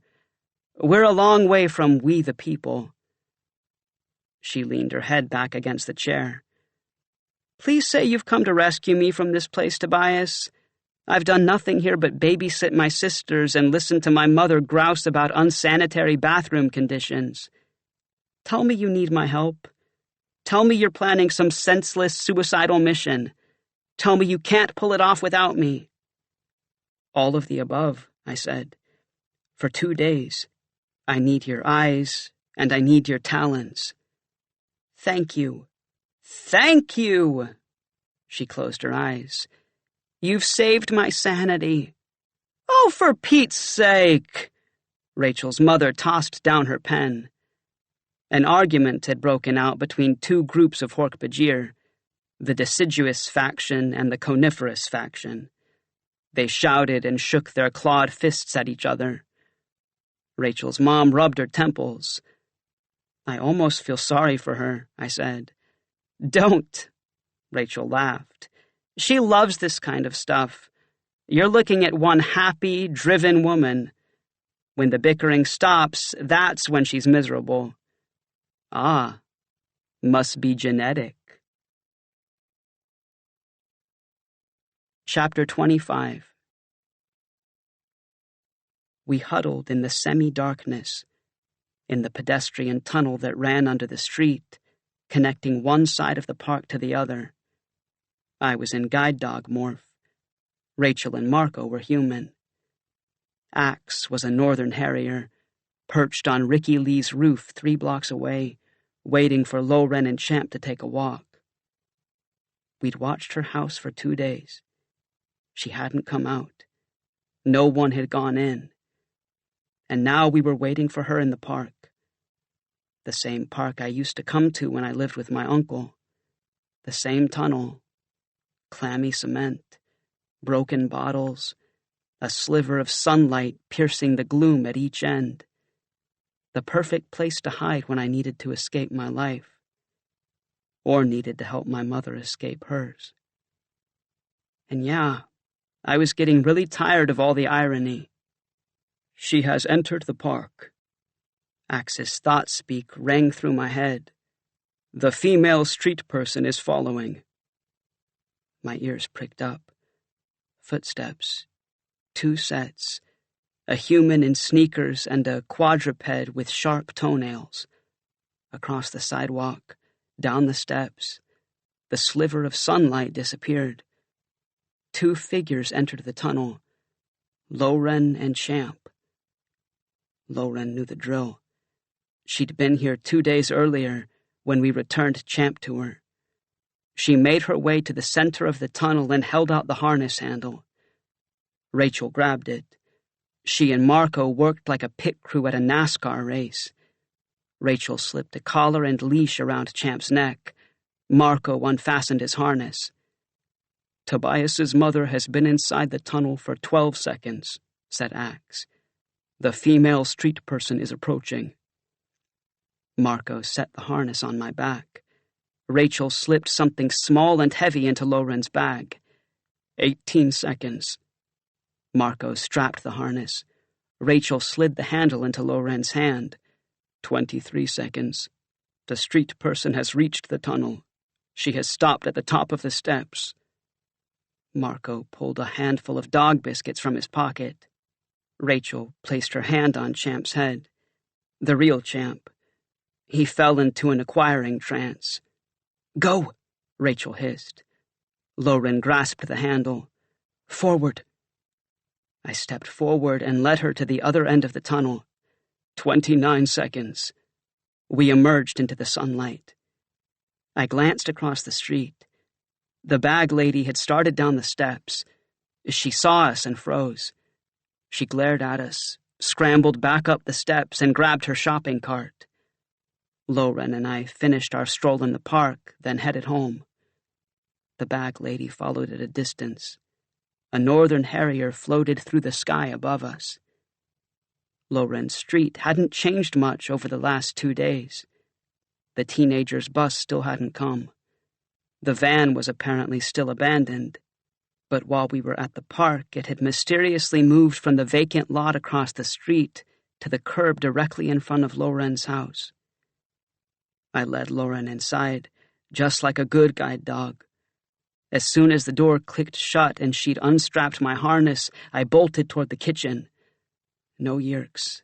The bedroom, the bathroom, nothing suspicious. I returned to the living room. The clock's ticking, I said. We gotta get out of here. Tobias, your voice sounds, well, it doesn't sound. It's just sort of there, in my head. And it seems like you're the dog. She sighed. I am crazy. No, you're not. I'm communicating in thought speak. Yes, I am the dog. And it's nowhere near as crazy as it's going to get. Put your hand on my face, on the dog's face, and leave it there. Trust me. Trust me. I'd been saying that a lot lately. I wasn't even sure I trusted myself. The Yeerks are on the move. Rachel's thought-speak thundered from the roof. Tick-tock, Tobias, tick-tock. Loren stretched one hand out and rested it on my face, palm on my snout, fingers splayed across my forehead. I focused on red-tailed hawk. The fur under Loren's fingers liquefied, dissolved into a black pool and congealed. A feather pattern swept across my body, like a tattoo. "Ah!" Loren snatched her hand back. "It's okay, I stumbled over the word. "It's okay, Loren. It feels weird, but it's okay." She nodded, placed her hand on my head again. "They're on to us," Marco this time. "Cars screaming in from all directions." I pushed his thought-speak out of my head, focused. My body shrank. Crunch! My snout slammed back into my skull, hardened into a sharp, curved beak. Loren's face twisted in horror. I could feel her trembling, but she didn't remove her hand. Chapter 26. "This is not a test, Tobias! Get out!" I concentrated and finished the morph. "Okay." I flapped up onto the couch. "We've got to make this fast. There's a heavy box in your purse. Get it out." She nodded, reached into her bag, and pulled out a small blue cube. The morphing cube. It was one of the reasons I needed Rachel. It was too big and too heavy for a red-tailed hawk. Rachel had carried it from the Hork-Bajir Valley in her eagle talons. "Set it down," I said, "and place your hand on it." Loren set the cube on the couch and pressed her hand flat against the top. "Ooh," she started. "It shocked me." "It does that," I said, "but it won't hurt you. Leave your hand there." "Tobias, you are in danger." Axis thought-speak was tense. "You must evacuate." Sirens wailed, a few blocks away, speeding closer. "Now take your hand off," I told Loren, "and place it on my head, on the bird's head. I'm standing on the couch." She nodded. She looked confused, but she did it. "Chopper," said Marco. "Headed our way. Tobias, buddy, you're so out of time." "Okay." I kept my thought-speak even. "Keep your hand pressed against my feathers and concentrate. Think about the hawk. Focus on how the hawk feels under your hand." She frowned. "Is this some kind of weird touch therapy?" "No, it's not therapy. Believe me." Loren pressed her hand against my feathers. Her forehead wrinkled in concentration. "Thwack, thwack, thwack." Helicopter blades. "Just think about the hawk," I told Loren. "Tobias!" Axe was beyond stressed. "Okay, next step," I said. "Take your hand from my head, but keep concentrating on the hawk. Focus tightly. Let the hawk surge through you." Let the hawk surge through you? No wonder she was skeptical. I sounded like some psychic network freak fortune teller. But it worked. Loren's skin darkened to the hawk's dusky brown. An outline of feathers etched itself across her body. She clutched her arm, raked her fingers over the feather pattern. "What's happening to me?" "It's the hawk, Loren." Man, what was it with that word? "It's the hawk. You absorbed my DNA, and now you are becoming a red-tailed hawk." "I'm what?" Cars screeched to a stop. Doors slammed. I heard footsteps, shouts. Thwack, thwack, thwack, thwack. The helicopter was above the house now. But inside I was calm. Determined, yes. Realistic, but not panicked. I was like Jake. Yeah, Jake. Because now I had the one goal Jake had always had. To save my family. "Do you hear what's going on outside?" I said. Loren nodded. "Those are not nice people. If they catch us, they will kill us. Or worse. What are you more afraid of? The hawk or them?" Loren took a deep breath. The ridged scars on her face smoothed out, flattened. Her skull crunched and molded itself into a streamlined hawk head. The feather pattern solidified and burst from her skin. "Oh God," she said. "This is beyond horror." "Concentrate," I said. Suddenly, her body shrank to the floor. Legs narrowed. The skin covering them hardened into scales. Toes shot out into long talons.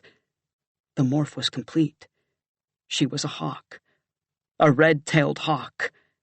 Exactly like me. "Tobias." Her thought-speak was a whisper. "It can't be true." She blinked her fierce eyes. "I can see. I can see. Tobias, I can see." Kaboom! The entire front wall of the house splintered and crashed to the floor of the living room. Chapter 27. "Excuse me, coming through. Sorry for the emergency remodeling." Rachel. She barreled through the opening in the front of Loren's house, thundered across the rubble, grabbed the morphing cube in her elephant trunk, and charged out through the kitchen, widening doors along the way. Thwack, thwack, thwack, thwack. The downdraft from the helicopter blasted through the house. The street was jammed with police cars and SUVs. Human controllers streamed across the yard. Dracon beams pulled. They obviously weren't worried about causing a scene.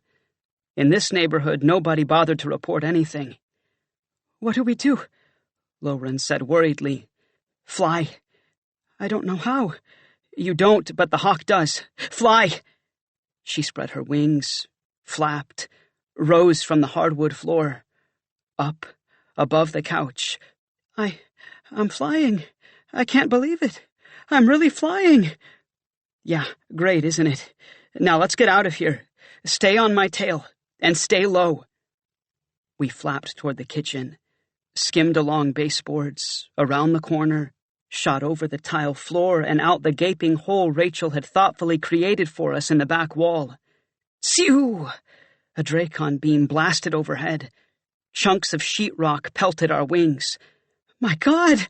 Loren cried. "They're shooting at us!" Yeah, they do that sometimes." I powered my wings. Loren stayed on my tail. Controllers charged around the corner of the house, into the backyard. "There they are! 2 hawks! Get them!" Tsew! Tsew! A clothesline pole exploded. We shot through the alley, around a garage. Loren fought the wind, fought the exhaustion in her wings from flapping, endlessly flapping, fought to stay airborne. "I can't fly this low." "Yes, you can. Tip your tail down slightly. Cup your wings. Let the bird mind take over. Let the hawk fly." "Hawk, fly." Fatigue drained her thought-speak, but she kept pumping, kept flying. We shot between 2 houses, across a street, dove behind a line of trees and over a wooden fence, skimmed along near the ground. "Where'd they go?" "Don't know. I lost them. Spread out. They couldn't have gotten far." Feet shuffled through grass and gravel. The fence groaned. Someone was climbing over. We sailed through the weeds close to the fence. It ended at a brick wall. A shed. There was an opening at the edge. A board that had rotted and fallen off. I darted through. Loren followed. We were in an alley. 2 patchy strips of gravel lined with weeds and rusting appliances. Skinny trees formed a spindly canopy over our heads. We soared past sheds, garages, empty lots. Behind us, an SUV crashed into the alley. "There, both of them! Go, go, go!" Ahead, open daylight. A street, cars. We shot across 4 lanes of traffic, into the parking lot of a deserted strip mall on the other side. We pumped our wings, jetted around light poles, parking meters, and the burned-out neon mall sign. Hillcrest Center, a shopper's paradise. Sew! Dracon beam fire. The asphalt disintegrated below us. "The overhang!" I shouted. The mall was U-shaped, the walkway in front of it covered by a warped metal awning. We dove under it. "Stay up," I said, "where they can't see us." We skimmed the storefronts, dodging wires and metal bracing, turned the corner of the U. Sew! A plate glass window exploded below us. We reached the end of the building, the end of our cover. Daylight. We shot around the corner, around the building, into the service alley behind it. "No!" Lauren screamed. I wheeled. Lauren raked her talons forward, raised her wings, spun around. She was learning fast.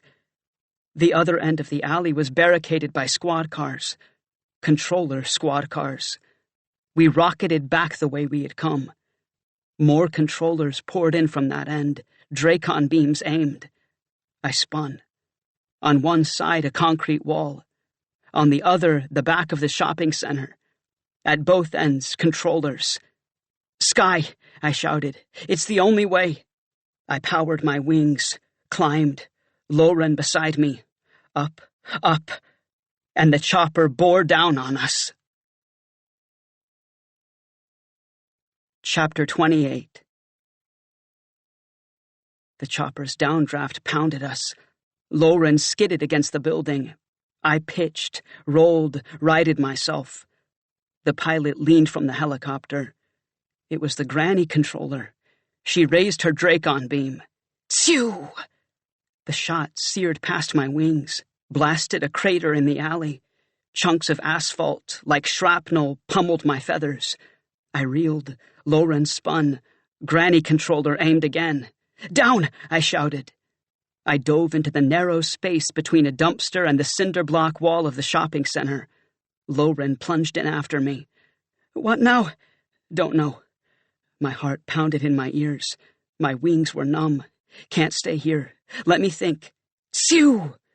The dumpster exploded, hurled us against the wall.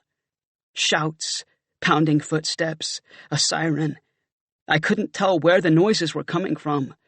Wind from the chopper blades whipped through the alley, peppered us with gravel. Suddenly, "Tobias, this way!" "Marco?" "Back the way you came," he said. "Behind the old toy store, loading dock, now!" I lifted my wings. They were heavy with grit. Slowly I rose from the rubble, Lauren beside me. Two battered hawks scudded along the pavement toward the abandoned toy store. "There they are! After them!" Controllers swarmed toward us from both ends of the alley. Phew! The pavement erupted behind us. "Hold your fire, idiots! You'll shoot each other!" We swooped past a set of metal steps. Up, onto the loading dock. Against the heavy steel door. No way through. No way out. Controllers sprinted toward us, leaped for the dock. "Look out!" Lauren screamed.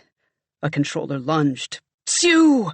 I dove, raked my talons across his bald head. Ah! He hurtled backward off the loading dock. "Marco, where are you?" Scrunch! Bam! The steel door behind me ripped, twisted, rumbled open. "In!" Lauren darted through the door. Didn't question the gorilla standing under it, or the furry blue alien standing beside him with the Barney backpack strapped to his shoulders. Flap, flap! Axe whipped his tail forward. Two controllers fell from the loading dock, unconscious. Marco rolled a plastic bin onto the dock, dumped it over the edge. Hot Wheels cars skittered across the pavement. Controllers raced over them, skidded, teetered, smack, hit the ground, like an old Three Stooges movie. "Go!" Marco leaped back into the building. Axe and I followed. Marco slammed the door down. We were in a warehouse. Rows of steel shelves towered to the ceiling. Lauren was perched on top of the nearest one, waiting.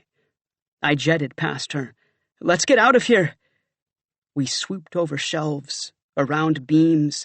Axe and Marco bounded along below, the backpack bouncing against Axe's shoulders. It looked almost empty, except for something square and heavy at the bottom. The morphing cube. "It's about time!" Rachel, still an elephant morph, was waiting at the front of the warehouse. An elephant-sized hole had been ripped through the wall behind her.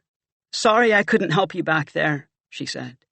"I couldn't squeeze through all those shelves. Seems I've gained a little weight." Phew! Kaboom! The loading dock door exploded behind us. Controllers poured into the warehouse. Rachel lowered her big gray head and pushed against the nearest shelf. It tipped, smashed against the next shelf, and the next. The entire row of shelves toppled like dominoes. "Look out!" Controllers scrambled back onto the dock. "Let's go!" We darted through Rachel's hole and into the abandoned store beyond. Axe and Marco raced down one of the aisles. Lauren and I flew above, dodging light fixtures and cobwebs. Rachel brought up the rear. Half the shelves were still lined with dust-coated toys. Rachel swung her trunk over them, slinging Legos, golf tees, and ping-pong balls onto the floor behind her. "Uh-oh," I said. "Trouble." Sunlight streamed through the front windows. Outside, 4 controllers sprinted toward the store. Crash! Heaved a parking meter into the window, scrambled through the broken glass and charged toward us. Marco leaped onto a scooter, grabbed the handle with 2 huge fingers, held his other fist out and plowed into the controllers. Wham, wham, wham, wham! Gorilla fist against human face. All 4 controllers dropped to the floor, and they were obviously going to be there for a while. "You know," Marco said, "I knew there was a reason I always wanted a scooter." Thwack, thwack, thwack! The chopper roared overhead. Tsew, tsew! Dracon beams blasted through the warehouse. Controllers stormed us from behind. Rachel spun around, took out 3 controllers with her massive head. "Tobias?" Lauren wheeled, flapped above a light fixture, spun, flapped back. "Tobias!" "Down," I said. "Stay down. Don't try to fight these guys." She circled, darted toward an empty bottom shelf. "Stay there," I said. "Don't move until I tell you." I banked. 2 guys lunged at Marco. He slammed one with his fist, the other with his elbow. Another controller leveled a Dracon beam at his back. I dove. Sear! Ah! Nailed his trigger finger with my beak. The weapon skidded across the floor. A floor littered with unconscious controllers. Axe struck with his tail blade. I raked with my talons. Rachel and Marco beat their attackers back with sheer size and brute strength. Controller after controller fell. But more kept coming, pouring in from the warehouse. "They are trying to force us into the parking lot," Axe said. "Yeah." Thump. Marco's forearm connected with a controller's gut. "Where the little old chopper pilot can mow us down." "So let's give them what they want," I said. "Out the front, into the parking lot." "Are you insane?" Marco, of course. "Yeah," I said. "Aren't you?" Chapter 29. "I've got more flight time than any chopper pilot alive," I said. "Let's see how low she'll go." I left Lauren in her hiding place, left Marco, Axe, and Rachel behind to fend off the ground troops. I shot through the shattered window, under the awning, into open daylight, nothing but sky and pavement, and helicopter. A helicopter that would hunt us down no matter where we ran. Out the front, out the back, it didn't matter. The chopper'd be all over us. We couldn't escape it. We could only destroy it. I pumped my wings, swooped above the metal awning. A handful of controllers had been posted around the perimeter. They glanced at me, but seemed more worried about the chopper. It spun around. The controllers dove for cover. The pilot, our old friend, the granny controller, stayed well above the light poles. I saw her lean forward, glare at me. My hawk eyes could see her grip the control stick in one bony hand, raise her Dracon beam in the other. Could see her nose hairs twitch as she flared her nostrils in a triumphant sneer. I swept around the U-shape of them all. Granny glanced at her instrument panel, glanced at me. I spun, doubled back. I needed her attention, needed her to focus more on me, less on where the helicopter was flying, needed her to drop closer to the ground. She wheeled, leaned from the door, weapon at the ready. The controllers hit the pavement. She aimed, squeezed the trigger. Up! I tilted my wings and shot toward the clouds. Sew! The Dracon beam singed my tail, vaporized the front wall of an old diner, pummeled one of the controllers with flying debris. The other controllers bolted for the street, beyond Psycho Granny's line of fire. I banked, dove, skimmed the asphalt, shot under the chopper. The downdraft whipped at my feathers. The helicopter pitched forward, perilously close to the top of a light pole. A Dracon beam flashed in the sunlight. I banked again. Sew! A speed bump exploded below me. The helicopter hovered. Its blades sliced the air. Its landing skids swept the top of the light pole again. Granny ignored the instrument panel, kept her eyes on me. One more pass, and I'd have her. I'd get her lower, get her tangled in light poles and wires. The chopper'd be history, and we'd be out of there. I heard Rachel's trumpeting over the roar of the chopper. I whirled. The ground battle had spilled from the store out onto the sidewalk. Rachel wrapped her trunk around a controller and tossed him up onto the awning. Granny laughed, whipped the helicopter around, swooped toward the toy store. Rachel, watch out! I shot toward the chopper. Tobias, no! You'll be killed! Lauren's thought speak. From somewhere, I couldn't see her. I fought the downdraft, fought to stay in the air, skimmed across the big bubble window in front of the Granny pilot, and aimed my thought speak at her. What, you need a bigger target? You can't hit a little bird? Her face twisted into a maniacal grin. She shouted something, the words swallowed by the drone of the blades, waved the Dracon beam over her head. I spiraled, shot toward the towering Hillcrest sign. The helicopter rolled, turned, jetted after me. I wheeled back in a tight spin. Granny stayed with me, kept the nose of the chopper on me. I banked. I was in the middle of an open parking lot. Nowhere to hide. Tobias! Sudden movement. Behind me. Another red-tailed hawk. Lauren. She hurtled toward me. Granny aimed. Lauren dove, hit my wing, knocked me away. Sew! No! The Dracon beam tore across Lauren's back. She plummeted to the ground in a shower of blood and feathers. I swooped toward her. She lay still, motionless. Blood poured from the stump of her wing. No, I whispered. Please, no. Her chest quivered. A breath. A heartbeat. Demorph, I ordered. Focus on your human self and demorph. Can't. Her thought speak was weak, distant. You have to. I'll be blind. You'll be alive. The helicopter swept toward us. Listen to me. I kept my voice even. We don't have time for Biology 101. Morphing is based on DNA. It fixes shattered wings. It should fix your damaged eyes, too. Can't take the risk.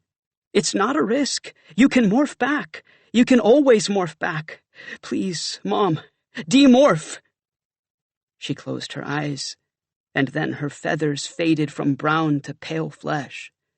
Beak softened, skull stretched into a human head. Thwack, thwack, thwack! Tobias! Rachel screamed. Lauren's body grew, expanded. Her wings snapped, sloshed, and shot out into 2 human arms. The chopper swung wide, maneuvered for a clear shot. The tail section spun around. She's gonna crash! The tail of the helicopter slammed into the Hillcrest sign.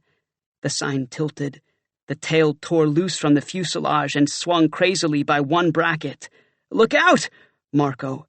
Scrunch! The bracket ripped free. Kabam! Thung, gung, gung, gung! The tail section dropped.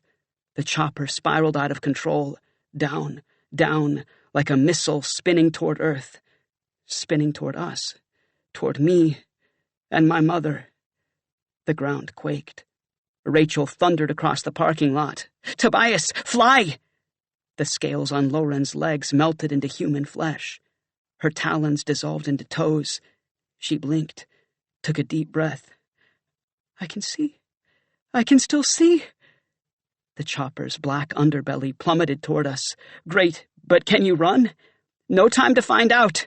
Rachel wrapped her trunk around Lauren, snatched her from the pavement, and charged toward the other end of the parking lot. I powered my wings and soared after her, and the helicopter slammed into the lot, into the pool of hawk blood where my mother had lain, and exploded into flames. Chapter 30. Champ! Here you go, boy! Catch! Lauren tossed the frisbee. It sailed out over a meadow at the edge of camp. Champ raced after it, leaped, and caught it in his teeth. We were in the Hork-Bajir Valley. Home. We'd been here since the battle at the strip mall. Getting away was pretty easy once the chopper exploded. The controllers deserted when they saw it going down. Psycho Granny bailed just before impact. I saw her crawling on her belly across the parking lot. It was a satisfying sight. We retrieved Champ on the way back. Rachel had locked him inside an old car that was up on blocks behind somebody's house. He was one happy pup when we let him out. He about wagged himself in half, about licked Lauren's face off. He was definitely glad to see her. And she was glad to see him. Glad? Make that elated, euphoric, ecstatic. She fell to her knees, held his face in her hands, and just looked at him. Looked at him and looked at him and looked at him. Tears rolled down her cheeks. She wrapped her arms around his neck and buried her face in his fur. And yeah, I admit it. I was jealous. Jealous of a dog. How's that for pathetic? Now we were back in the valley. Champ bounded through camp, the frisbee clenched in his teeth. He jostled through a group of Hork-Bajir who'd formed a circle. Rachel's mom stood on a bench in the center. No, she was telling them. No, no, no. LMNOP is not one letter. LMNOP. Get it? She shook her head and rubbed her temples. A couple of days ago, she'd gotten the kinks worked out of the Hork-Bajir Constitution. She'd read it to them. They'd voted unanimously to accept it. She set it on the table, ready to be signed. And they'd just stood there, confused.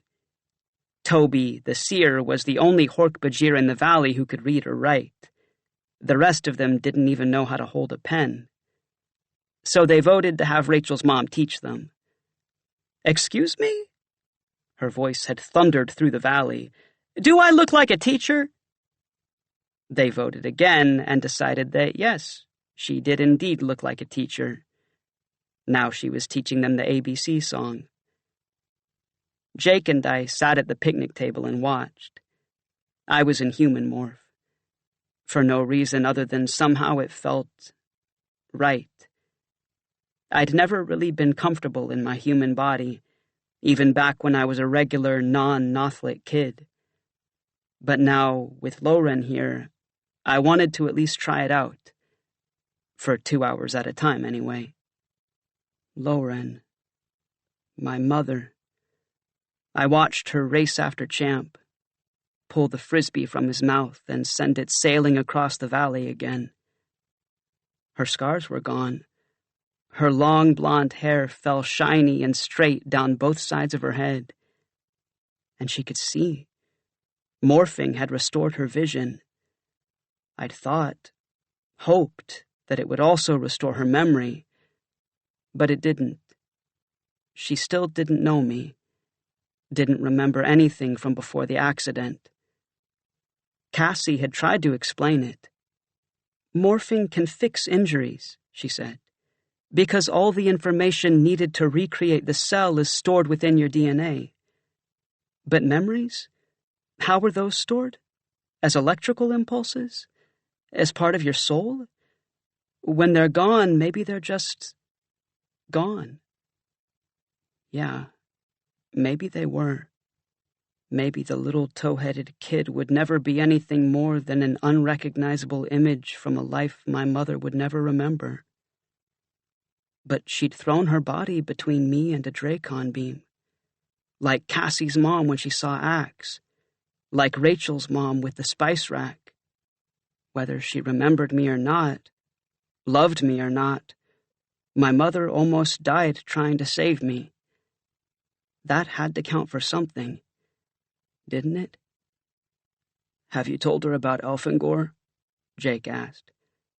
No, I shrugged. I will. I just haven't figured out how. I mean, how do you tell somebody that she used to be married to an alien?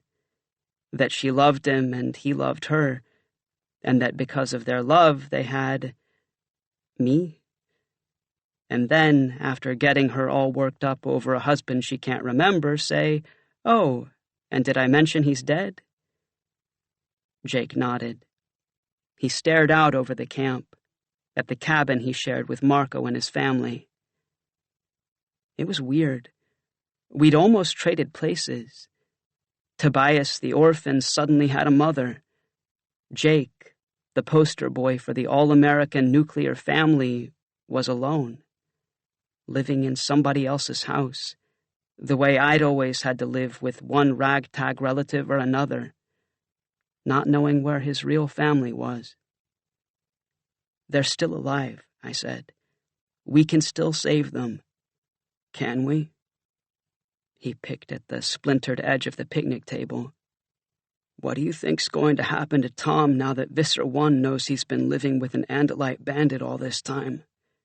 How much do you think his life is worth?" "A lot. That's just it, Jake. Visser 1 needs him, needs your parents, now more than ever. He needs them so he can find us. He needs them to draw us out. As long as we keep fighting, Visser 1 will keep them alive." This is Michael Crouch. We hope that you have enjoyed this production of Animorphs, Book 49, The Diversion, by K.A. Applegate. This program was produced at Mosaic Audio and directed by Zach Olson. Executive producer, Melissa Ellard. Print edition published by Scholastic Inc. Text copyright 2000 by Catherine Applegate. Production copyright 2023 by Scholastic Inc. Scholastic, Animorphs, and associated logos are trademarks and/or registered trademarks of Scholastic Inc. All rights reserved.